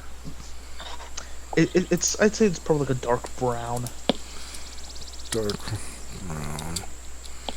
And are we talking like, maybe a cup worth of fluid, or are we talking like it looked like it was a gushing amount? Probably like a cup worth of fluid, I'd say. Probably like 2 cups. It's hard to say how much he vomited, but whatever's dried on his face is it's like cursory amount.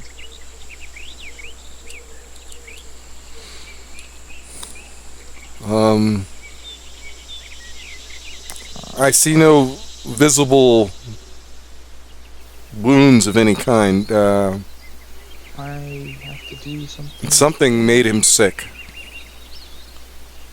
Perhaps it was poison. Okay, so let's do this. I'm gonna change the player image. Just give me feedback on what you can and can't see. Okay. Okay. All right. Can you see anything? A black. Black screen. Sure. Perfect. Awesome. Okay. So I'm gonna reveal a small area then.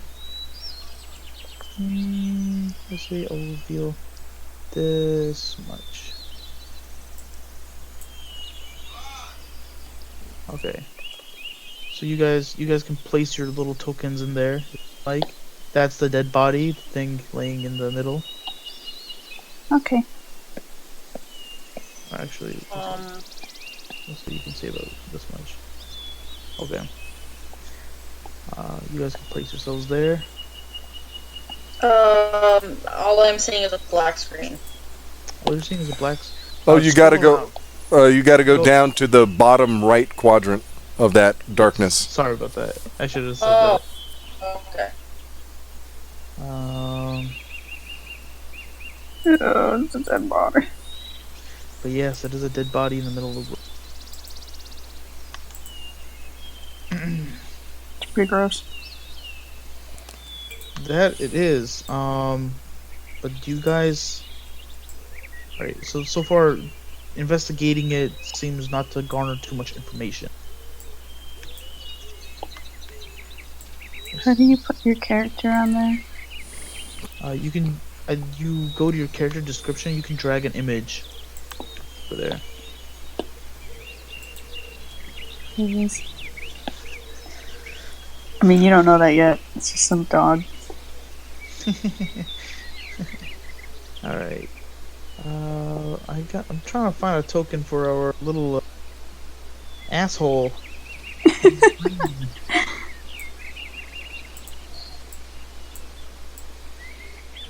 Come on. Nope. All right. But yeah. But do you guys want to go anywhere. Basically, wherever you can't see is, well, Oh. that's where the fog has been is preventing you from seeing. I guess it's really clouding your vision. Jeez, my internet is really shitty today. Can I? Roll 20 just freaked out on me.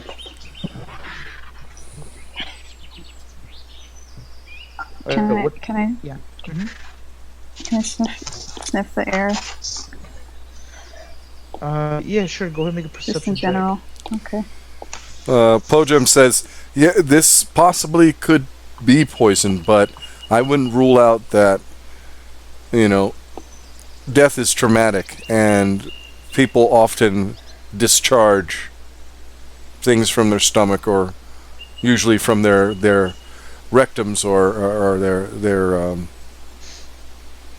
in a male a penis and a woman a vagina. I'm smelling the air. Some Fantastic. urine, which is only natural. So this may not be poison. But I like your thinking. It probably is poison, but let's Okay. one. So Hannibal looks over at you and I don't know what you're talking about, but man, I don't know what's going on. I'm sorry, could you repeat that? My internet cut out again. Hannibal's just not. He's expressing worry. He's not sure what's going on exactly, why this is here, but he says all right. Jeez. All right. Casimir, with your perception check,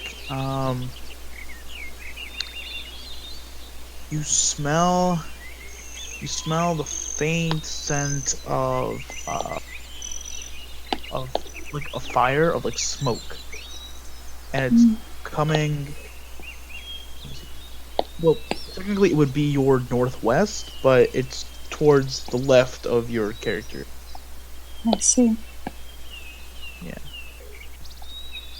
It's like upper left. It's coming from that direction past the tree. I think we are forced by necessity of our friend and his connection with this guard and the other drivers to investigate. Perhaps we should drag this body off of the road. It would do no one well to see such obvious pain and death. You talk a lot, but I agree. Can I look around and see if there's like anyone else? Yeah, you can go ahead and make a perception check if you'd like. Where are you moving to do this? Just walking around the outskirts, kind of like scanning around. The wolf points its nose towards the smell of smoke, trying to get Maz's attention by barking. Alright, okay. So Mazza, if you acknowledge that, you could probably search in that direction. Alright, I sure. acknowledge that. So the wolf is pointing this way. Okay. Yeah. So if you move around, you can make a perception check, which you did. Excellent. With a 21, it's kind of hard, but you can make out other figures out in the distance. Let me just reveal the area for you with 10 feet of sight. Unfortunately, that's just more trees for you there. But you can see more figures. They're just at the vision there, and they're kind of like slumped over, almost as like sitting in like chairs, and you can smell a campfire. I take some more cautious steps forward. My battle axe is out, and it's just very cautious. What's happening? Kind of thing. All right. Okay. So, do you want to approach forward? Does anyone else want to do anything? Yeah. I notch an arrow, and I'm just Well, the wolf follows closely by Masa's side.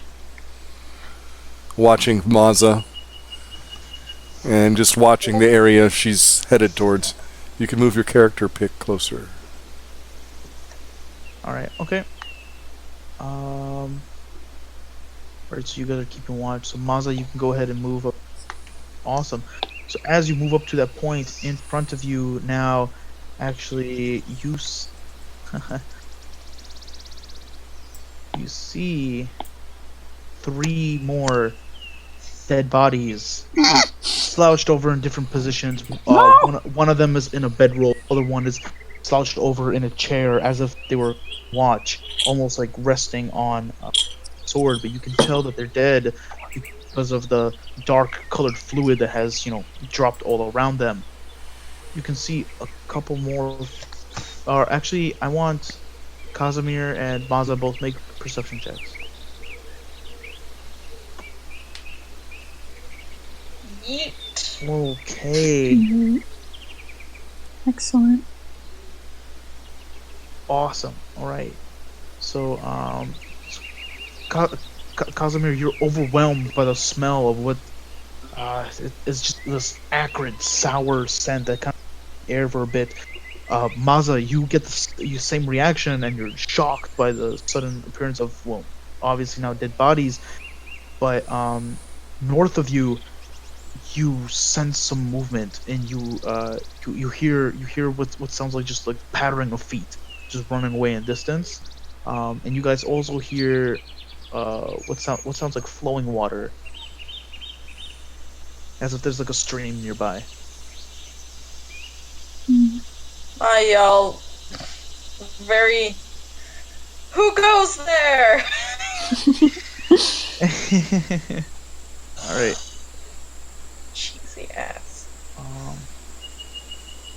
As you yell, as you yell, who goes there? You hear the voice of what sounds like a timid woman, and she goes, please, I'm I'm hurt. Are you here to help me? It Can I roll depends. to Are like you here? investigate this? Come out. Investigate what, Casimir? The lady, is she telling the truth? Oh, you can make an insight check. Okay. Oh, which is something you. Yeah. That is an inside check. Okay. See real quick. Alright. You're having trouble determining whether they're lying or not, Oh, but they sound like they might be in some kind of pain. But they do yell out, if you're bandits, just leave. I don't want your money. Just come out and we'll try not to hurt you. Or he'll.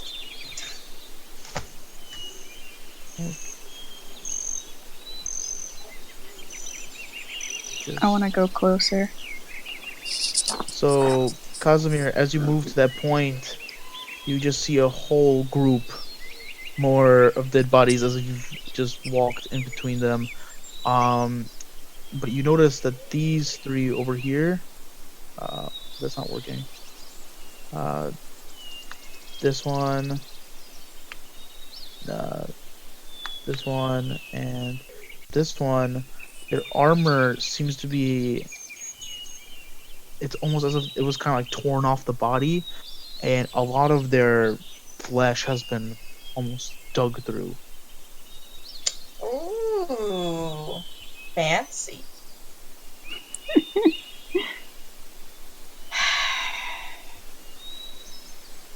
Ma'am? Come out. Po-jem, what are you doing?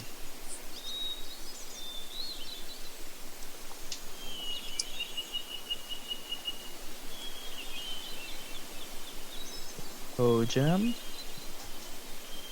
Sorry. Po-jem is approaching. Wolf growls, listening closely for any sound. With his bow drawn and is just examining the carnage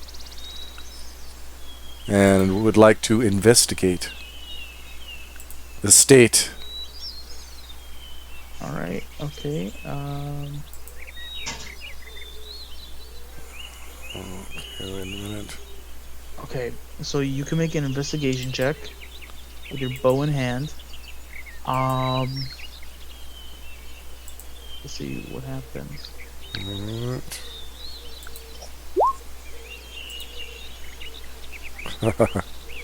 22. I have a feeling about this.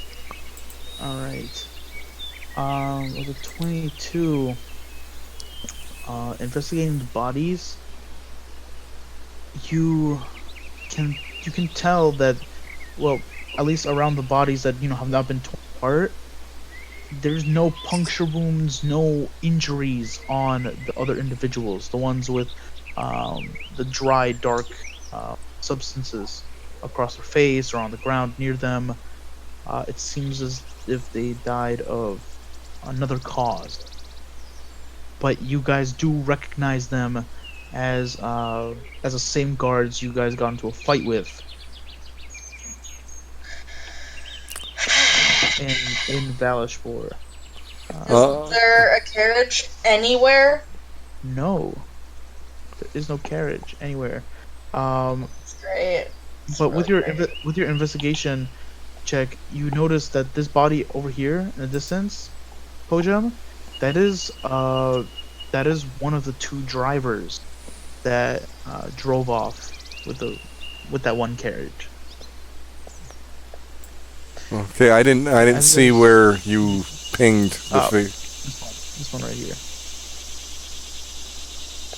The one directly to the upper left of Casimir. Okay, all right. Yeah. This one right here. Yes. Okay.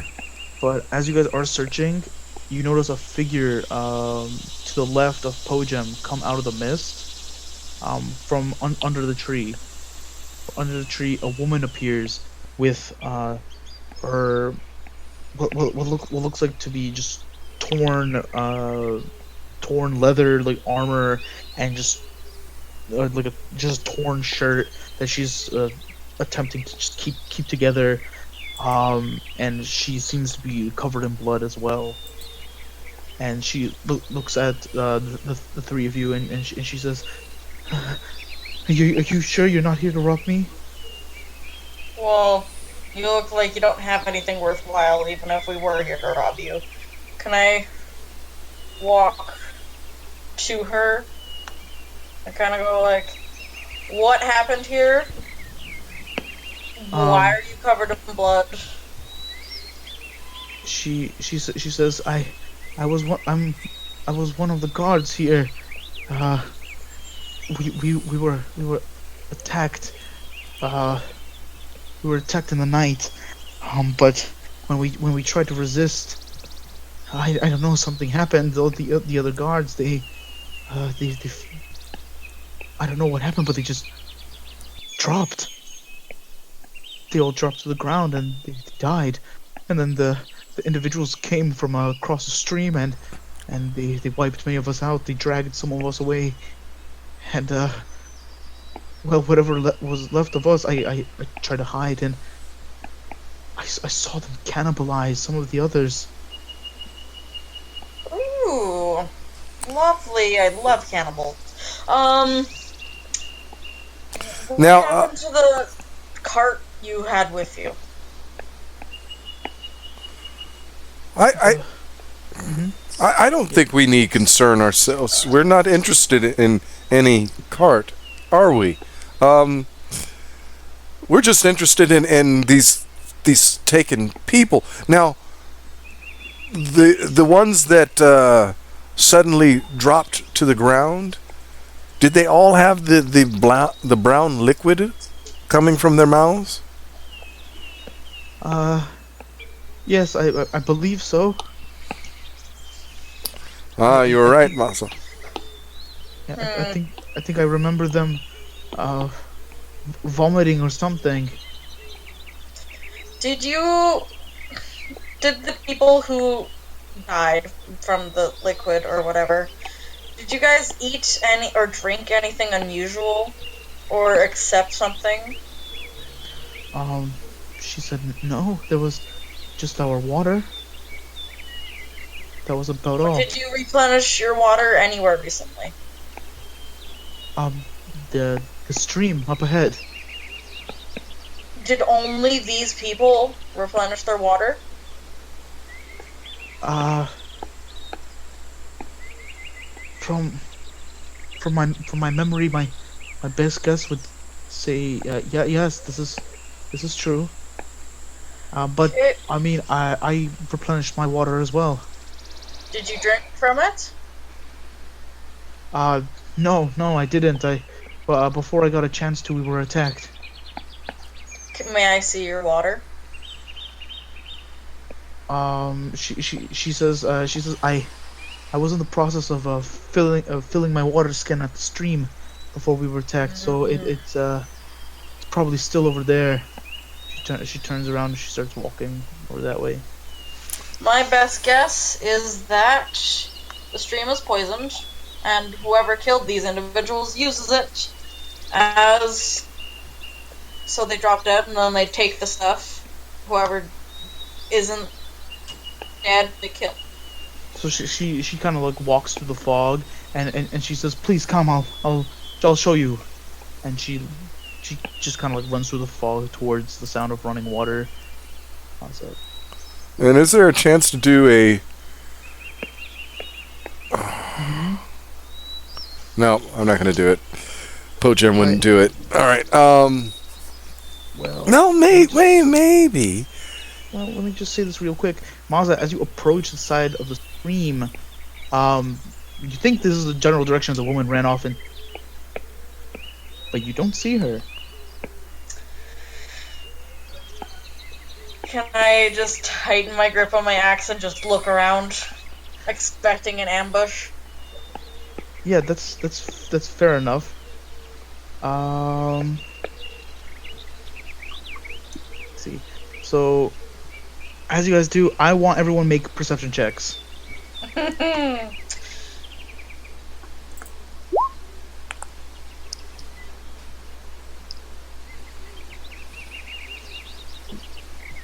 And Casimir, did you roll up hit dice while on that short rest you took? Did I what? Did you roll hit dice? What do you mean? Like to get my HP back? Yes, because you're at level 2, you have two hit dice from your fighter class, and you can roll as many as you want, but up to 2 to regain hit points. Okay. Yeah. That's Alright. 2d10. Mm-hmm. 2d10 you can roll, Okay. and then you add your Constitution modifier per dice you roll. Alright, give me a second. Yeah, sure.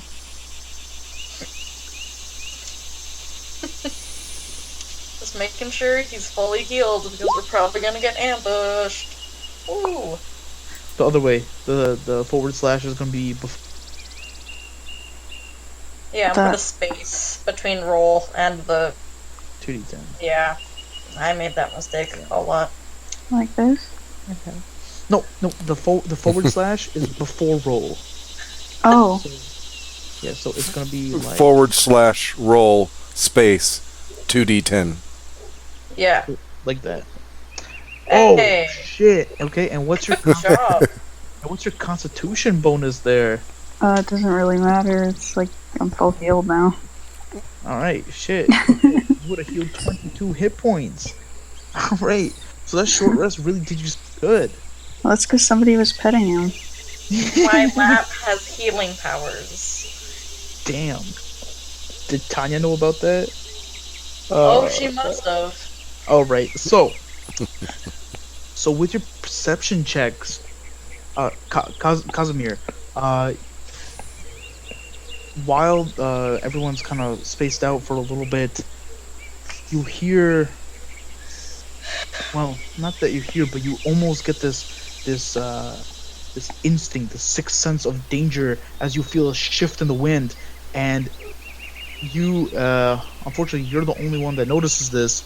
Oh no. But to your southwest end, this creature. Oh, lovely.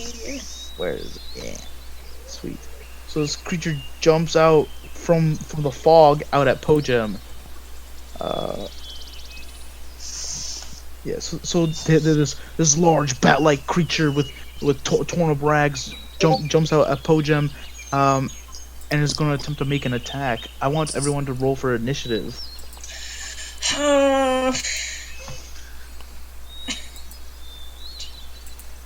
Po-jem wasn't standing there. He was back at the cart. No. Can't pull one on that like that. Okay. Ooh, we both have 17. Oh damn! All right, and I'll roll one. Actually, damn, I forgot how to do the initiative thingy. There's an initiative tracker. Oh yeah, right there. Okay, beautiful. Do we just roll again, or? Actually, you can just click on your characters, and it should just add them in. Yeah, if you can roll again, but you can keep your first initiative. So make sure to select your character and roll the initiative. Alright, Okay. but you're gonna keep the 17 from before. 17. Okay. Oh, really? Yeah. You just Wait, have- how do you I'll just write do that it? in. So you're gonna click on the image you put down, Okay, and you're gonna roll for initiative just like you did before. okay. But sure. you're also gonna keep the 17. Wow. You guys are just That's awesome. I'm just killing it. Yeah, dead ass. Alright. And we're gonna roll initiative for this guy too. Real quick. Oh, was it that woman? What? What The about that bat one? creature or whatever? Go away, Batwoman. Fuck it. Alright, he's so Hannibal's got 14 initiative there. Alright. So Po-jem, it's actually the top of your turn as this bat creature comes flying out from the fog. Claws and teeth there. What can Po-jem do? What can Po-jem do? What can't Po-jem do? He's awesome. Yeah. Oh, yeah. So smart. Not at fighting per se. This being close is not good. Yeah, they are within 5 feet of you, so.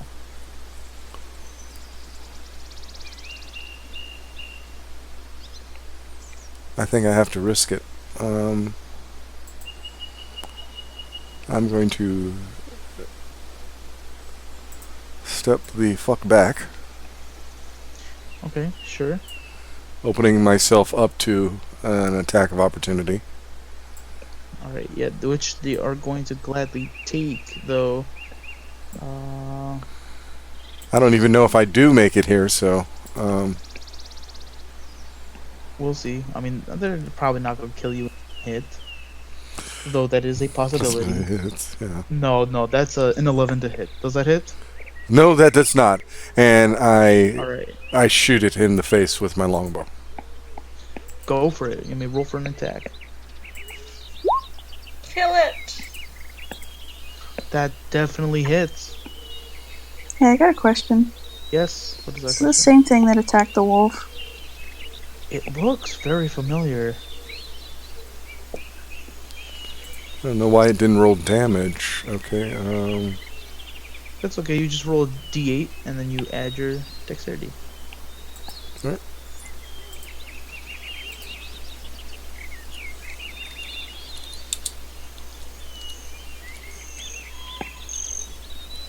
Right, cause you immediately bark at it. All right, Po-jem, as you fire this arrow, the arrow goes flying through the fog and slams into the creature. And I'm saying no, thank you. I prefer distant observation at this point. All right, as it pierces the creature, however, the arrow doesn't seem to sink in as deep as you thought it would. Oh. Interesting. Yeah. Interesting indeed. And it just kind of grabs the end of the arrow and snaps it. Ah, It's hardcore. All that's right. a waste of a good arrow. Is that the end of your turn, Po-jem? Yes. Right. Okay. Maza, Maza and Casimir is both your turns, so you can. It's up to you who goes first. Wait, didn't I get a 19? That was No, both of us. it's the one that we got before. And if Oh, we're I on see. that one, I also got a 19. Oh, So- cool. You can go. Okay. I'm gonna rage, Uh-huh. and I'm gonna run at the creature. Sure. So, woo! And attack it. All right. Go for it. Swinging your great axe. All right. Amazing. So 17 is going to hit. So you can go ahead and roll for damage there. Not beautiful.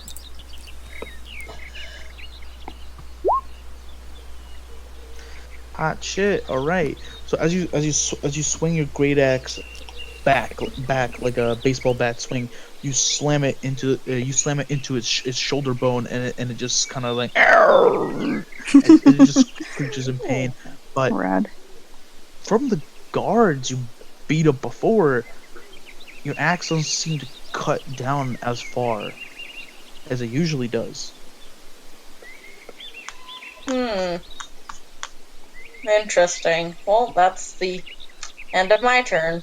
Can't really do much. All right, I want to bite Casimir, it. it's your go. What do you want to I'm do? gonna bite it.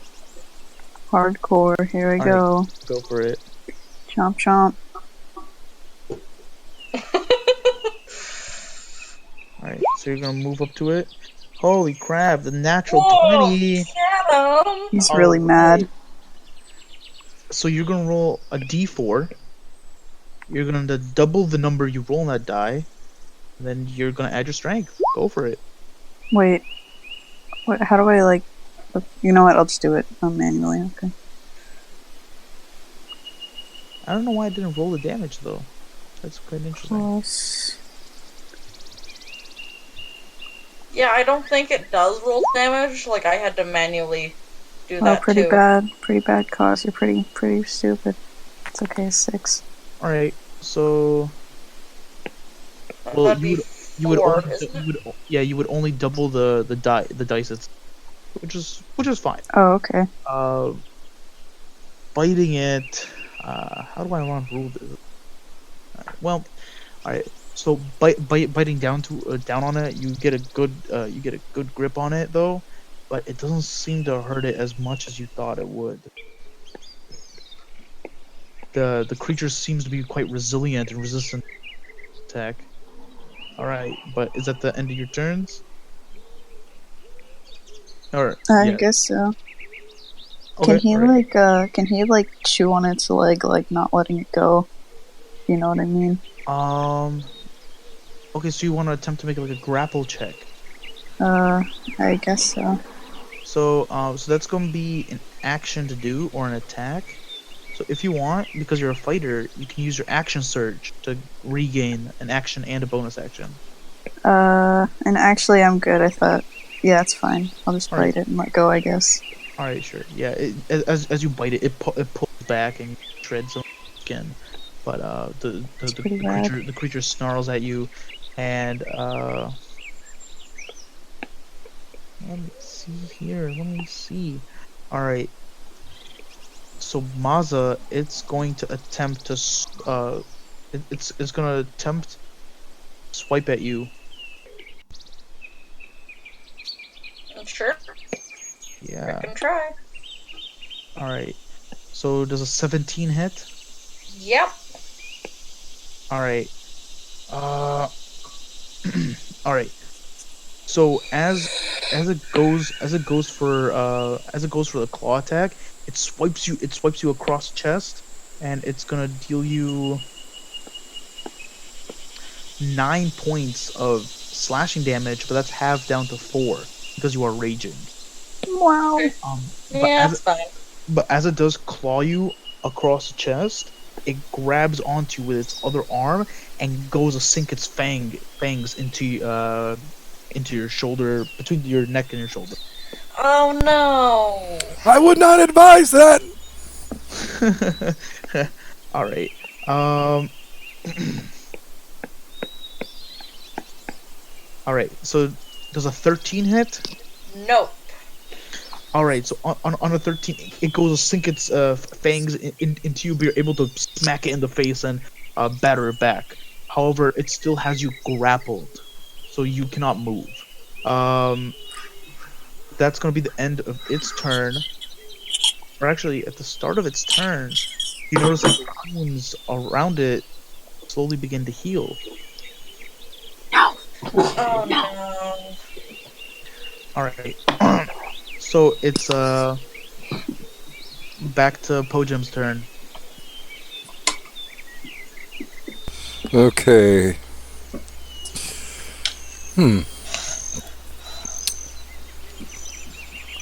Po-jem will...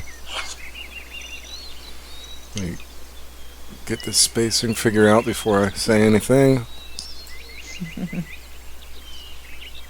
You're like 20 feet away from it.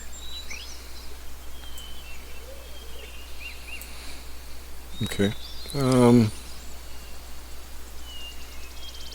It's going to... Dang nabbit. Gonna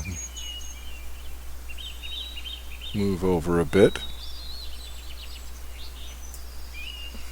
Okay. And from my satchel, I will pull alchemical fire. Oh no, I'll do acid. And I will sure. chuck one at this fiend. All right. Okay. Great. Do I have to make a save, Let me see. Hold on. or do you roll to attack?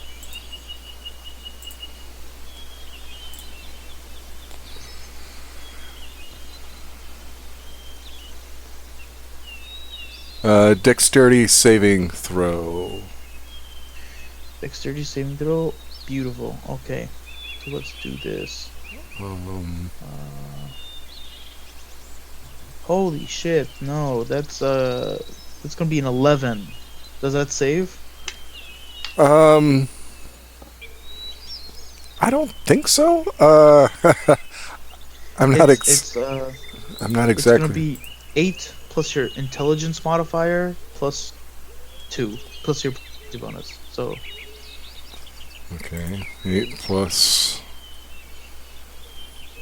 3 plus 2, 13. Higher than 11. so it does not save. All right, so you can go ahead and roll your damage as you chuck this vial of acid on it. It cracks and splatters against it, and you watch as its flesh begin to burn and it's screaming out in pain. Alright. Do I get any splashback because it's on me? No. I'll say he probably chucked it at like an Good. overarching angle. And if any did splash, it probably splashed on your, maybe like a little bit on your shoes or something, but it's a negligible. If you have any intelligence, I suggest you stop. All right. How much damage is that though? 5. 5 points of damage. All right. Yeah, it looks definitely hurt by that. Okay. So Po-jem, that's the end of your turn. Maza and Casimir is the beginning of your turns.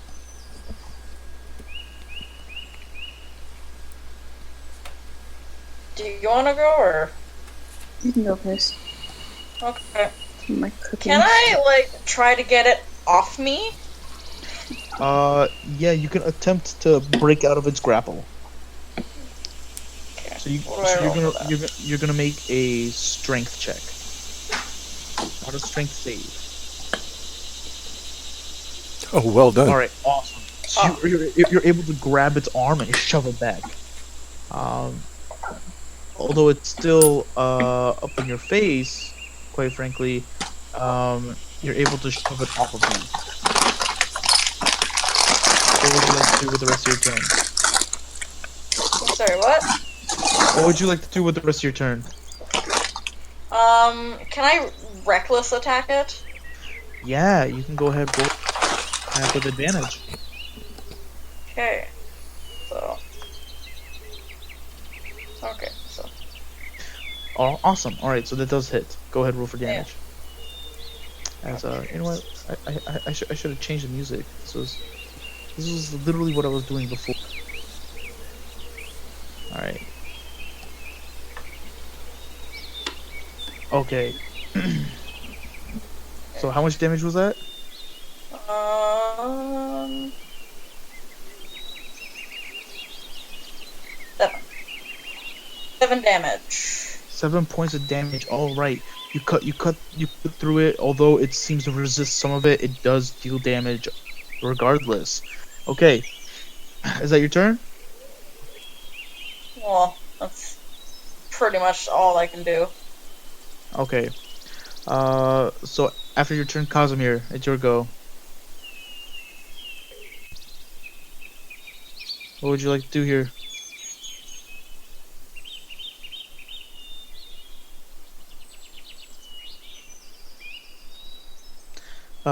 You've muted yourself.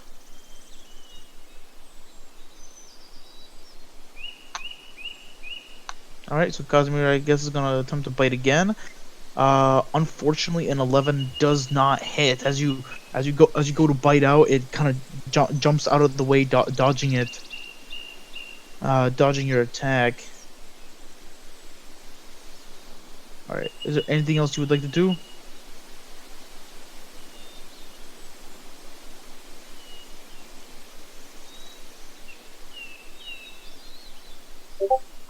Alright, okay. So you end your turn there. It's the creature's turn. Alright. So the bat creature is, let me see. The bat creature is going to attempt to attack you again, Maza. Okay. Alright. Can try all at once. It gets advantage though because you did recklessly attack it before. Does a 19 hit? A 19 does hit. Alright. So after that hits, Maza, you're gonna take another 9 points of slashing damage, half down to 4 because you are raging. And it grabs onto you once more, and as it grabs onto you, it's gonna make another claw swipe at you. Okay. That's another 19 to hit.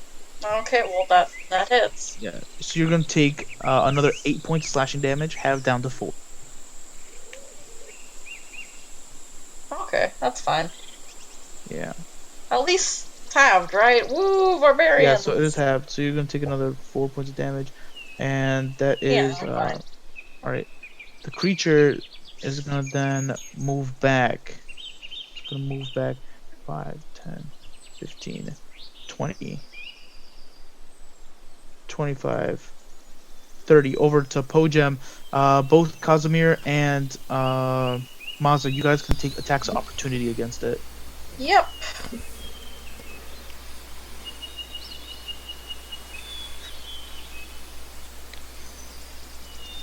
Is it Alright. still reckless? Because oh no, never mind. No, my turn's over. Well, I don't know if reckless. I don't know if you can do it on your turn, like on attack of opportunity or not. Oh, it says only my first attack, so no. Gotcha. Okay. Yeah.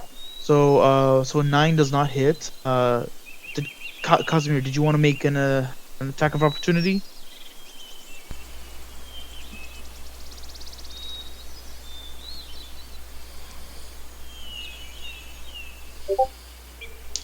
Yeah, it's like you're gonna be attacking with your unarmed strike.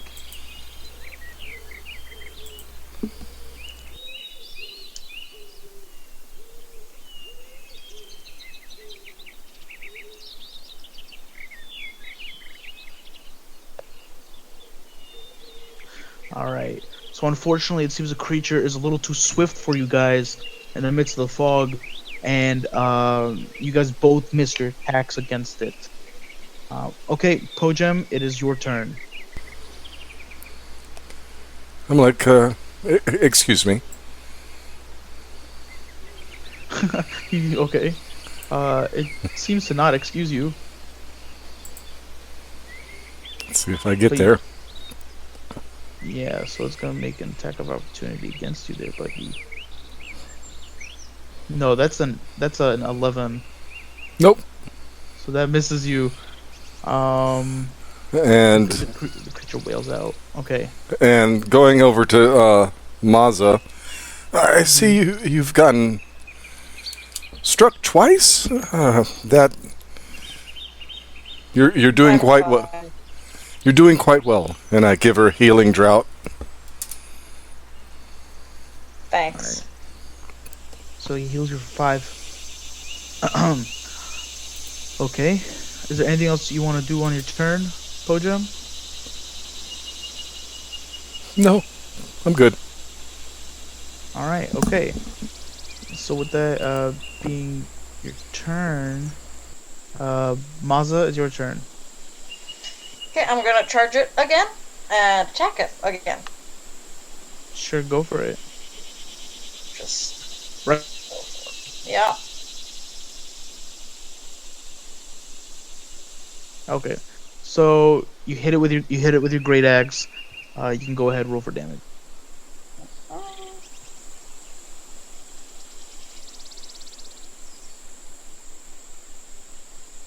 Alright, 7 points of damage. Hot damn. Alright, you dig your axe into its chest and pull it out, and it kind of recoils from it a little bit. Alright.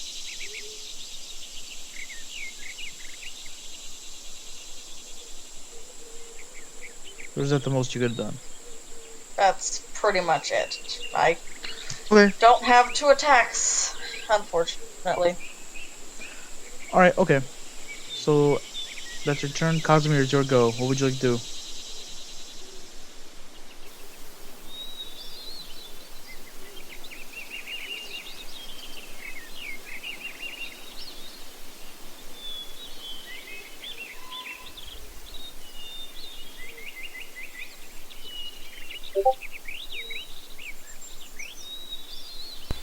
Can I like distract it from my friends by pulling on it? Oh. Yeah, okay. You can attempt to do that. I'll say you can attempt to make a grapple check to stop it from moving. I'll say that probably will gain its attention. So you can go ahead and make an athletics check. Contest it against its own athletics check. All right, we'll see how this goes. Hot damn. Okay. So I rolled a 6. So Casimir, as you run up and go to bite at the creature, it just about attempts to kind of lift off the ground to evade your snout, but you're able to jump off the ground and drag it back down, and you're holding it down, preventing it from moving. All right. So you currently got it grappled. All right. So is that your turn? Do you want to drag it somewhere? While it's grappled, you can move it up to half your. So, just in case you want to do something.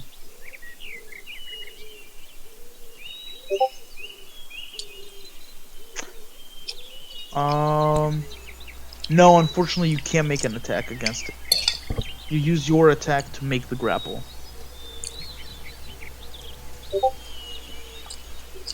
Yeah.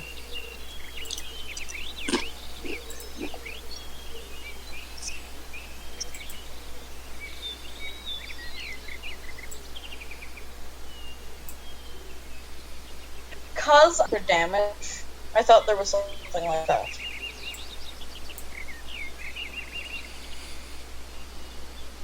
Alright. So if that's your turn, Po-jem. Oh no, not Po-jem. It's gonna be the creature's turn. So the creature is gonna attempt to make its attacks against you, Casimir. Damn, that's gonna be a 10 to hit. Yeah, I'm pretty sure that misses. So it swings with its claw attack, and and you're able to dodge it, and then it swings with its other claw for 16. Does that hit you?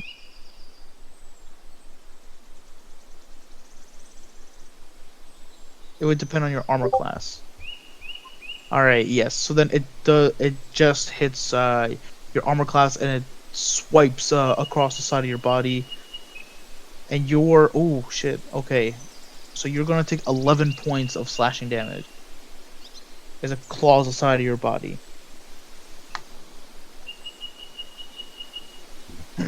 Okay, so that's gonna be its turn.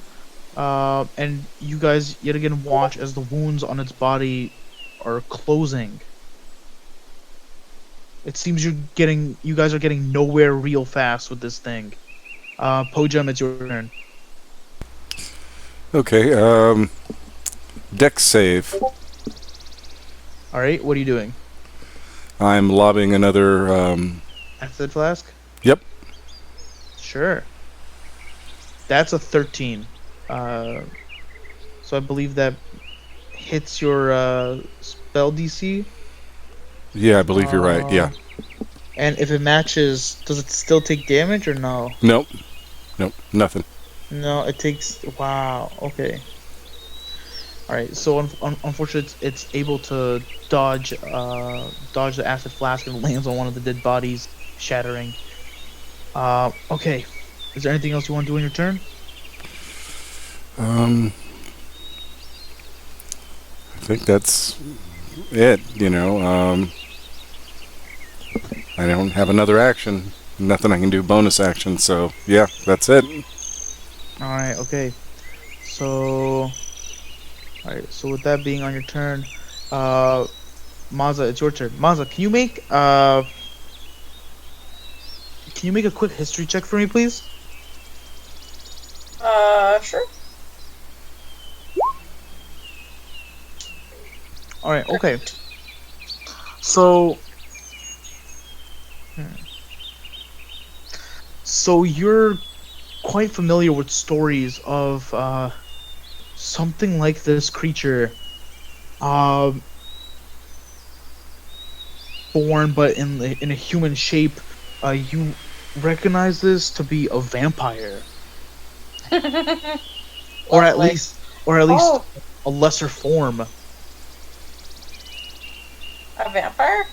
Yeah, It's a my lesser turn. form of a vampire, and it is your turn. Can I dig the holy water that Tanya gave me out of my bag and splash it at Yeah. him? Yeah, sure. All right. So as you dig it open, you just toss a vial at it. It's gotta make a dex save, and it fails. So you can go ahead and roll 2d6 acid damage. Shit.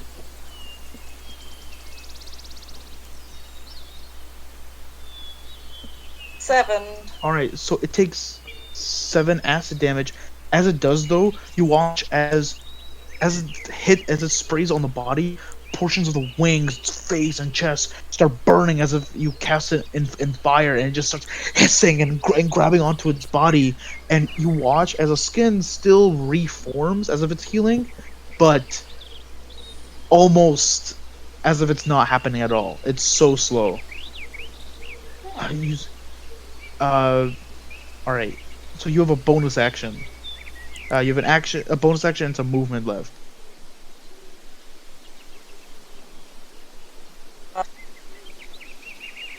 No, you don't want to try anything else? I'd say you, as a bonus action, you could probably use an unarmed strike. Oh, yeah, sure, I'll just punch him in the face. Yeah, but it won't deal as much damage as it would. That's fine. Alright, so you can go ahead and roll for an attack. Let's see if it hits.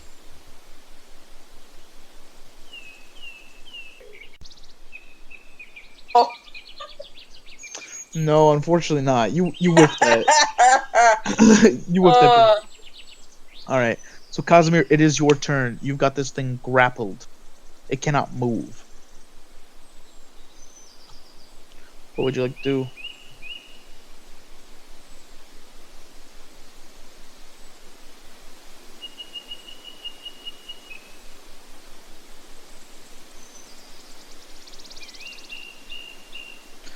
Alright, so you want to chomp down on its throat and not let go. Alright, so you can go ahead and make an attack roll. I'll allow it while being grappled, so go for it. Holy shit, that does hit. You can roll a d4 and add your strength to that. So you kind of pounce on top of the lesser vampire and you chomp down on its throat while it's distracted in the pain it's in. Let's see the damage on that.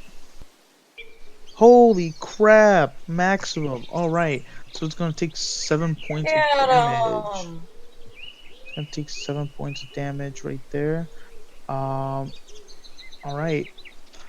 So that's the end of your turn then. Just letting you know, as a fighter, you do have a bonus action with your second wind ability, but just remind you of that. So at the beginning of the lesser vampire's turn, you guys notice that it's not healing. The wounds are not closing. And it's going to attempt to grapple you, Maza. It's going to attempt to go for a claw swipe against you for a 17. Does that hit? 17 hits. Let me see. Alright, okay. So it swings its claw over and it is able to grab onto you and then it attempts to bite you. Okay. Does a 15 hit? Barely hit, yeah. Okay, so with a 15, it sinks its fangs into into your neck, and you're going to take. Shit. Alright, so you're gonna take 7 piercing damage, which is halved down to 3. Okay. And on top of that, you take 10 necrotic damage. Okay. As you feel your life force being whittled away, your hit point maximum reduced by 10 points. My hit point maximum? Your hit point maximum is also reduced. Oh no. Must be fixed anyway? Is this fixable? Well, you're not sure of that in the moment. Okay, that's lovely. Alright. So that's the end of its turn. Po-jem, it is your turn. Okay, Get it. is Maza down? Maza is not down, but she's taken a hit. So just letting you guys know that as a bonus action, I'll allow, like, you know, the history checks to maybe gain insight on the creature, learn something about it.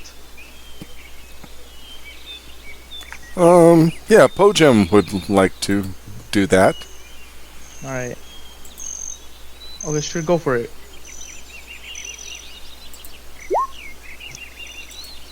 Holy shit, okay.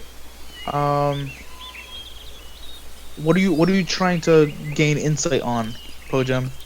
Just exactly by what I've noticed, how it's regenerated, how it's moved.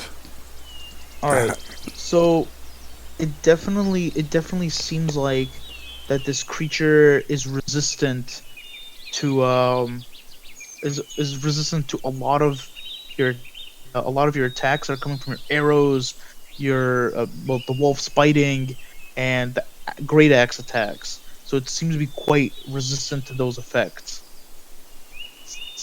So like piercing and slashing. Bludgeoning, piercing, and slashing seems to do less damage to it than it should initially. Okay. some would say it's doing half as much damage. Some would say. I wonder if it's resistant. Yeah. Okay. Shoot, you know what? With 23, I'd also say that you also notice that with it's regenerating over and over again. But after the holy water was splashed on it, it seems that something about the holy water is causing that trait to stop functioning. I think I it's. wish I realized to do it sooner. Jeez. I yell out. I think it has been weakened by the holy water that Mazza doused it with. Hello. As it's sucking the life force from me. No shit! And I toss another alchemical fire. Alchemical fire.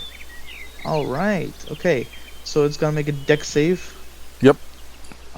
Which is with disadvantage because it's grappled.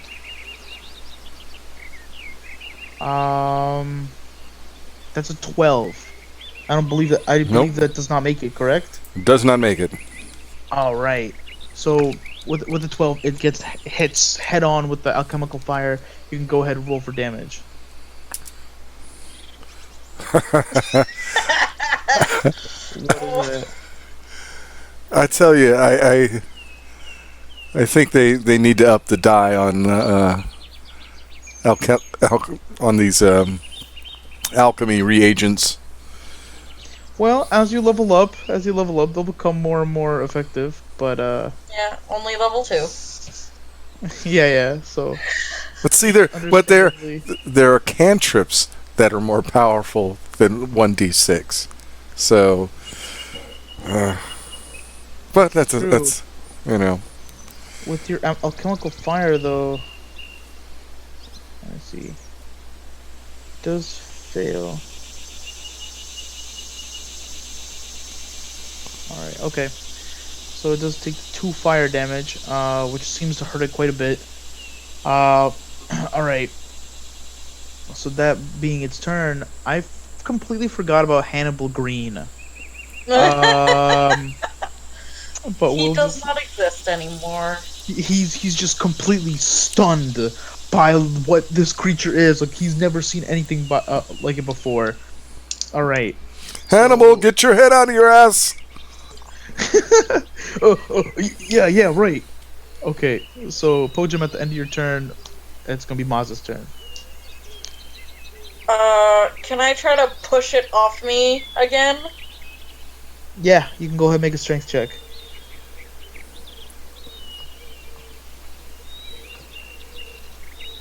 Oh, What is that? 8. No, unfortunately, it's keeping a pretty strong hold on you. Whatever life force it sucked out of you seems to have momentarily dazed you. Alright. So you still have an action. What do you want to do? Can I attack it while it's grappling me? Yes, you can attack it while it is grappling you. Okay, I want to attack it then. Go for it.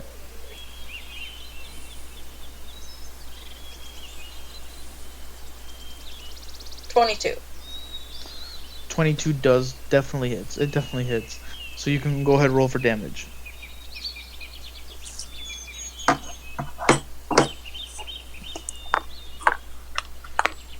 Wow, 7 seems to be just my number tonight. Yeah, it really looks like it. Alright. Alright. So that's the end of your turn? Yep, that's all I can do. Okay. You don't want to use your bonus action for anything? Oh yeah, can't I punch it or something with my bonus action? If you'd like, go for it. Yeah, I'd like to punch it. Go for it. So it's kind of like, get off me! I'm not food. Wow. Unfortunately, that doesn't hit. It's starting to get a little wary to your fighting style.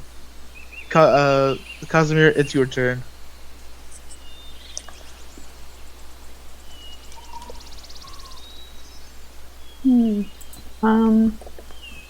I don't know what to do. What do you guys think I should do? Well, that's completely up to you. I know, but I'm just a dog. I can't do nothing. Well, you're a little more than just a dog, technically, but that is up to your own discretion. Can I bite him on the neck again? Wait, how did he escape from my grapple? He did not escape from your grapple. Well, then I'll continue to bite him. Alright, go for it. Wait, am I still like biting him? Yes, you have your teeth just kind of clamped down. So I don't have to like roll for attack then. Well, yeah, you would have to, just for the sake of the game itself. Oh, I see. Okay. But I'll give you advantage on it. Okay. 'Cause why not? Okay, that would definitely hit. So think of the advantage. You can go ahead and roll a 1d4 with the strength attached. Get it off me, please. Not looking very good. Wait, so how is it holding someone else down while I'm also grappling it? You got its like leg, and it's using its upper body to Oh, I grapple. thought I was biting its neck. Its teeth are in my neck, and you are grabbing its like ankle. No, So I was supposed what- to be what I- biting what its I- neck. Yeah, so what I imagined is that once you grappled it, is you jumped up, and you kind of came onto its side, but it still has Maza, so it's like a little grapple chain, where it's like you guys are all clustered together, grabbing onto each other, That's make sure, great. making Well, sure I no wanna one grab moves. its neck then. I wanna chompo its neck. All right, sure. So you attempt to dig through its neck, but it seems that like whatever force of energy that's keeping it alive seems to give it the resistance it has from your chomp attack. So that's the. If only one of us had magic. So is that the end of your turn? Would you like to make a, would you use your bonus action for something? Well, what can I do with it? Well, I guess one thing is you could attempt to maybe make a history check to learn more about the creature, maybe. Okay. Okay, sure. It just depends I'm on what you just want to do. Try to Just a get creative. stupid doggy, but, you know. 19, huh? Alright, okay. So...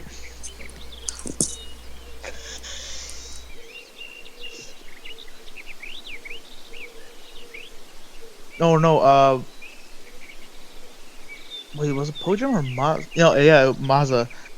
Did you ever call out that it was a vampire? I can now. Vampire! There. Thought it was obvious by the way it was sucking the life from me. You know what? That's fair. That's fair. Yeah. So I'll let that slide. But so Cosmere, I'll say that the clues do begin to click. And thinking as hard as possible, let me see. You remember a certain bit about vampires from legend or lore. You're not completely sure if it's true, but you know that a sure way, or well, you've heard that a sure way to kill a vampire is to stick a piece of wood through its heart. I see. All right. So I'll say that's your bonus action. So that's your turn. It is Hannibal's turn because even Hannibal got higher initiative than vampire. So Hannibal's gonna run up to it with a lit torch, and he's gonna attempt to bash it with the torch. See how that works out for him. We'll see / roll. Casimir's fur bristles with an instinctive reaction of fear, having been raised to be afraid of the undead No. creatures. No, Hannibal kind of swings his torch back and forth, and he's like, but the creature is too preoccupied. And he misses. But he's gonna use his bonus action because the torch is light. He is going to attempt to swipe at it again.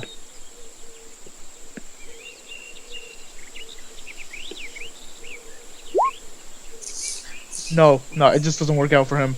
Um, okay, so at the end of his turn, it's back to the vampire's turn. Even worse than last time. Alright. So the vampire, you watch as the wounds on the vampire's body begin to heal, though scarred. Looking at everything around it, it's gonna attempt to break out of your grapple, Casimir. So Casimir, you can make an athletics check contested by its check. Yeah, sure see what thing, happens. pal. I'd like to see him try. No, okay. All right, we'll see how it works out. That's unfortunately a natural 20. So as you attempt to Incredible. hold on with all your enormous dog weight, it's able to it's able to shove you back, and it's free of you for the moment. Instead of attempting to attack you, Maza, the creature is going to let go of you, and it's going to fly up into the air. It's going to use its action to disengage, so you guys don't get attacks of opportunity from it. So it flies up into the air. And as it does, it yells out. It yells out towards you guys in common. And it says, "The Horned King will return. No! Watch yourselves, mortals. Nightfall comes." And with that, it's going to flap its way through the trees above, and it's going to disappear into the fog. Like, fed enough of this. It's going to disappear into the fog. I don't want the Horned King to show up. I'm scared. So Yep. Could you say that again? The Horn King what? I get a picture of him. the Horned King shall return, mortals. And it says nightfall will soon come. I mean, it does every night, you know? That's okay. All right. Fair There's a enough. picture of him. I'm scared. I don't want him to show up. Fuck. Can I just say I love the Black Cauldron? That's like one of my favorite. I thought it was really weird, but yeah, it's cool.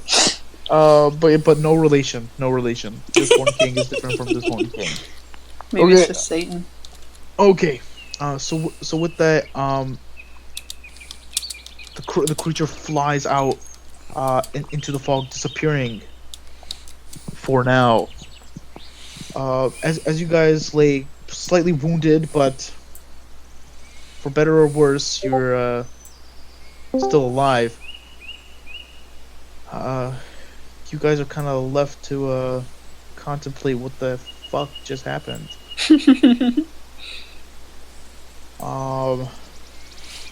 So with that, we're gonna call it a night. And I we're gonna see. end game here today. I see. Right on. We Right. survived. Shit. I wonder what would happen if we just didn't fight the vampire. I think we would have went somewhere, like, different. Well, I mean, the vampire attacked you, so. That's true. But maybe if you didn't attack it, maybe it would have gone some. What if we just, like, went on our way down the road? Oh, what happened to that guy? Yeah. If you just Our driver. sacrificed Po-jem. Yeah. Alright. The caravan driver, you mean Hannibal? Hannibal Green? Yeah. He's He's still right. cowering. He's right across from you, Casimir. Oh, cool. Well, he's no longer cowering. He attempted to swing at the vampire with his torch a couple times. Didn't work. Yeah, he's alright. Oh, but yeah. Oh, we gotta tell Maza what's going on. All right. Po-jem We're is. gonna end. We are going to end. Last 2 minutes. We are Oh, going to well. end for tonight, though. The wolf is asking if you're okay, but it's not speaking. It just goes up to you. What's happening? So the session's gonna end. Is it dead? What? It flew off. It The vampire flew away. Yeah. It absconded. It yelled at us about the Horned King or something. Yeah, so it said the Horned King will. Shall return, mortals. Nightfall shall soon come. And then it went away. Yep. Oh, show, by Yeah. chance, did we gain a level? Hello? Actually, what I was going to say was that you guys hit level 3. Yes, there we go. Yeah, I was going to say. Hello? Hi. You're Oh. you're fading through the barriers. Level 3.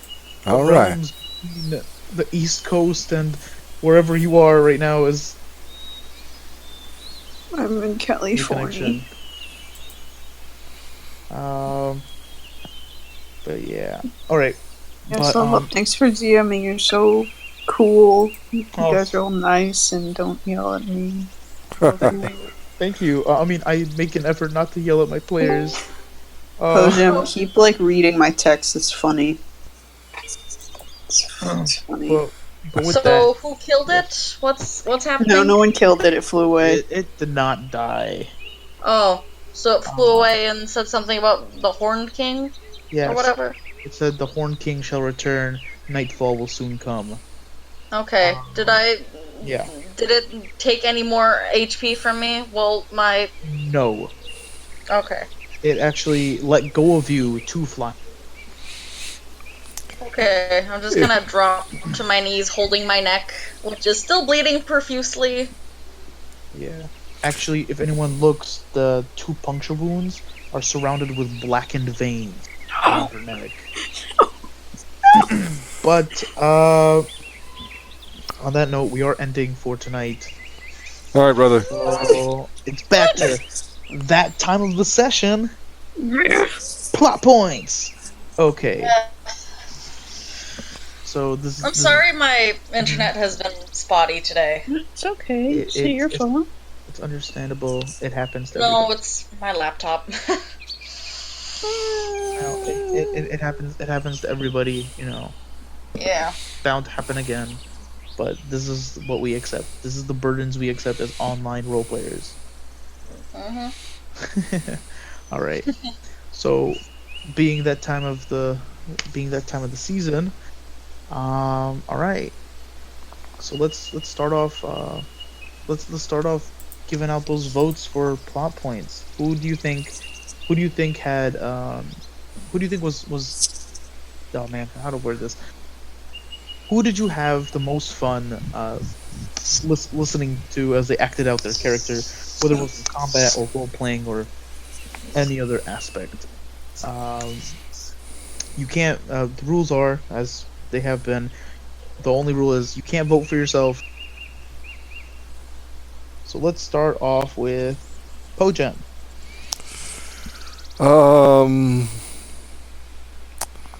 Mazza. I had fun with the whole walking around with me and kind of keeping me on a leash.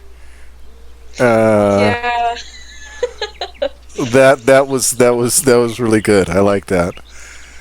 And just like you're trying to explain to me proper social interactions with people. That was good. Alright, okay. Sam, Mazza, if you could throw down a vote, who would it be?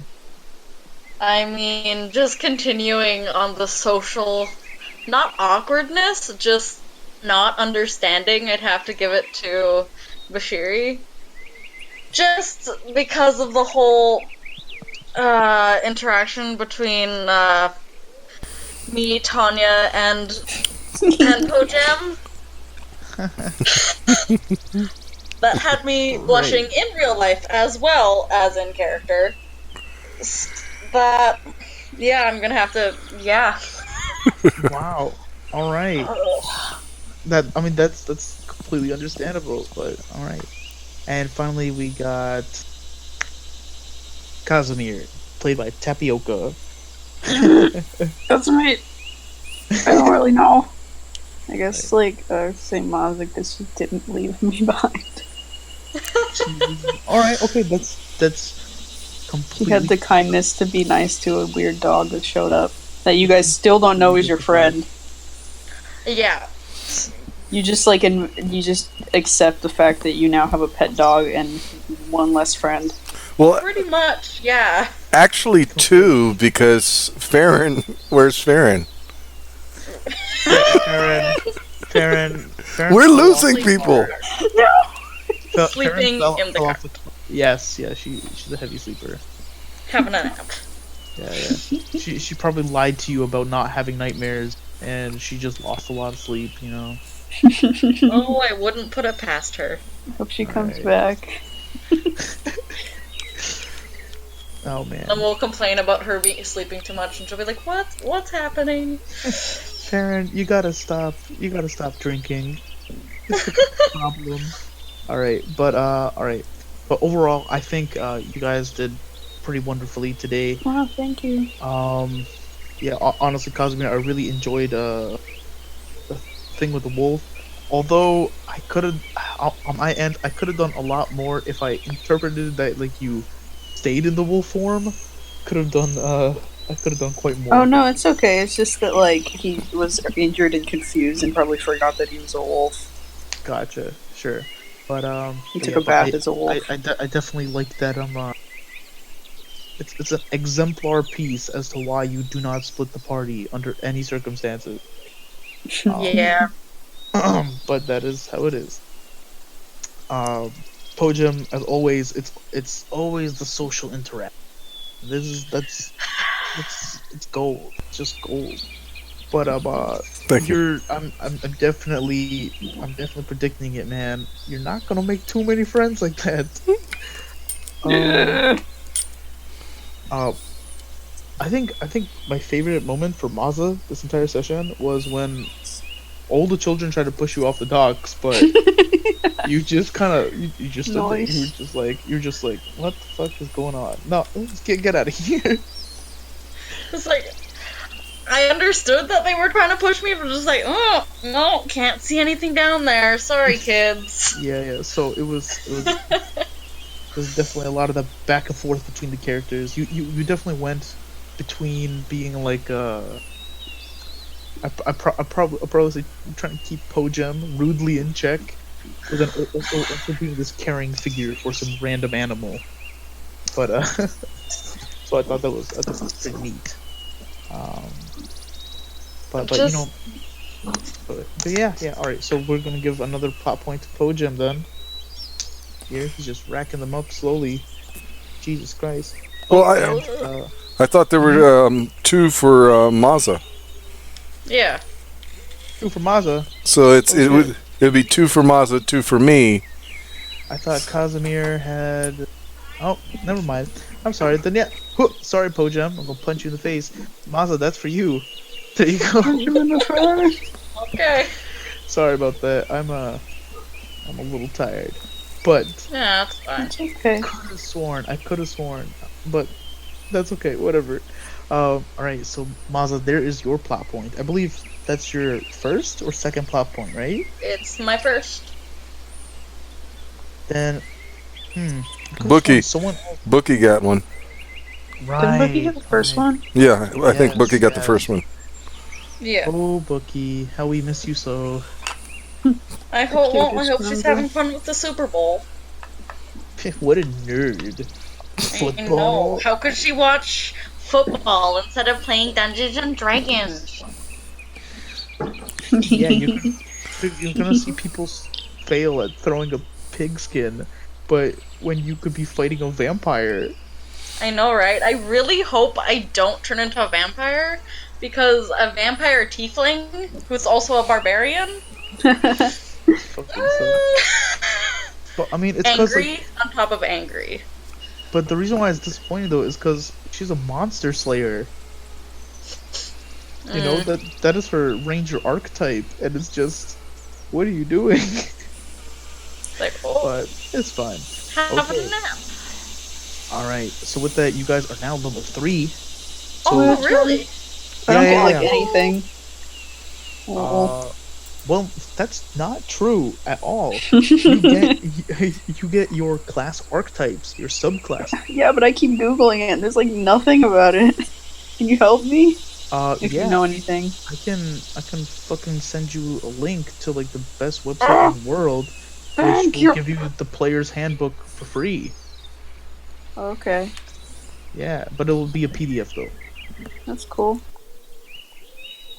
Yeah, I've been looking at the archetypes, and there's some that are quite interesting. Yeah. So just so you know that I am allowing okay, so I posted the link up in the what's it called? Discord chat. Mhm. So you can scroll around and you'll see the player's handbook PDF. Okay. Right. So I am allowing um I am allowing class variations from the player's handbook itself and from a book that came out recently called The Xanathar's Guide to Everything. Mhm. Oh, So good. yes, which is one of the newer books. So if you see the player's handbook options and you want to take a look at more options, feel free. Just tell me what you're doing so I know what the hell is going on in my own game. Mhm. But yeah. But you guys could also take this third level to multi-class and go into and take different options as well. Hmm. So if you wanted to be like a fighter wizard, for example, or a barbarian rogue, maybe, or I'm not a nerd. artificer sorcerer, for example, right? Then go ahead, go for it. Mm-hmm. Okay. But yeah, um, so definitely go with that. Hit me up about it. Sam, if you have any ideas on how to use that point whatsoever, you can definitely hit me up. Message me about that. All right, we'll brainstorm some ideas. Cause speaking of which, this thing that happened right here was Po-jem's plot point. Not the part with the vampire, but all the dead guards. Oh. That was Po-jem's plot point right there. And why they're dead? Where's the cart? That's what you're gonna have to find out. You're welcome. Wow. I love a good mystery. Oh. So like What are those noises? I don't know. I'm just like I'm thinking. Angry. So no, it's just trying to come up with a joke and I couldn't. Anyway, you guys have a dog now, no friend. As far as you know. So like when you Great. multi-class, I love that dogs. just means. Do you think she's gonna be embarrassed when he like turns back into a human? She's like, oh, there's my Maybe a bit. friend. It's like I've been petting you for 3 hours. Nice fur though. 10 I'm out of sorry 10. that like all I can do is bite things right now, but there's a reason I can't become a human again. So like when you multi-class, that just means like if I start multi-classing now, that means I can get the level 1 abilities of the other thing, Mhm. right? Like that's Yeah. pretty much it. Yeah, so you get Okay. the level 1 abilities of that class. You gain their health instead of like your fighter's 1d10. You would take the Okay. hit die of whatever class you multi-class into. All right, then I'll put And it so on back and so down to forth. 8. Yeah. Okay, thanks. I guess I'll do that. Maybe I'll be a ranger. You guys think rangers are cool? I don't know. That's completely up to you. That's like a wild person, right? A ranger, it's think of like Aragorn from Lord of the Rings. I don't No, you never Lord watched Lord of the Rings? Rings. Shit. Watch Okay. cartoons. Damn. All right. Damn. Well, it's gonna be in the player's handbook. It'll give you a helpful description. Mhm. Yeah, And it's a, ra- cool, thank a, you. a ranger is just basically like think of like a hunter type person. Oh Yeah. yeah, that's perfect. It's a Like person who go out to specializes. the wild, track things, shoot things, kind of thing. Mhm. Mhm. Yeah, yeah. Gotcha. Yeah. All right. So Oh yeah, Alright, for level 3, do we just take our health now, or? yes, you can roll for your health, or you can take the average, and you add that to your hit point maximum. So it's 1d, for me at least, it's 1d12 plus plus my constitution. Yeah, huh? Okay. I'll just do that now. Hey, do you have to like have a certain amount of stats to multi-class? Because like this website says that if I don't have enough wisdom, I can't be a gosh dang ranger. Yes, that is also true. What is Plus, your I can't be a wisdom? ranger. I'm not a genius. It's like 12. Ooh, Oh, your wow! wisdom is 12? Yeah. Yeah, you're just one wisdom short of being a ranger. Unfortunately. So I can never be a ranger? I got No, 15 It's whole not that you points. can never be a ranger. At level 4 and so forth, you get an ability score improvement, which you can choose to, increase your ability Oh, scores. cool. Yeah. I think I've been doing that wrong this entire time of playing D&D, as I thought. I don't know. Anyway, I'll just wait till then. Show, can we roll Yeah. for our hit points? And if we get below the average, just take the average? Yeah, sure. I'm fine with that. Well, I got 12 plus 3, so. Wow, you straight beefing right there. I got But 29 whatever your now. hit point maximum is right now, you don't heal that. Whatever hit points you have right now, that's what you have. Cool. Yeah, I know. Alright. And will A those little bit of average, I'll take it. 10 hit points it took from the maximum ever regen? Just out of curiosity. Well, I guess that's something we have to find out, isn't it? I want it to be 50 instead of 40. Wait, how many Christy, got? sheesh. Holy crap, what the hell? Yeah, Mine's with, only like with the 29. negative 10, my current maximum hit point value is 40. That's so tough. That's gosh dang scary. Wait, your hit point maximum is 25, right?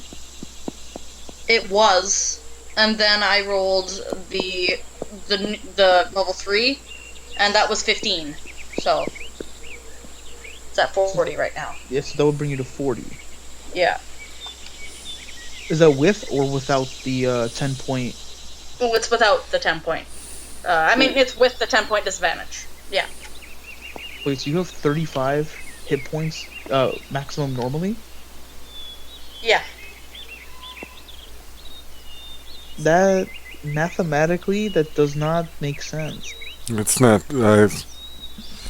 Yeah. What's your die for that class? It's a 12. 1d12. 1d12. Yeah.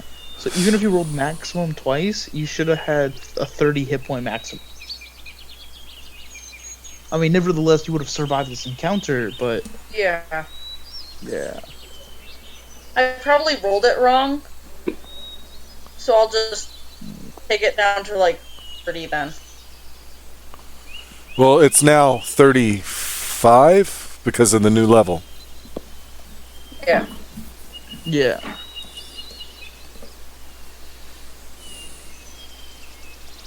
And That's crazy. That's still a lot of hit points, though. I'm still beefy.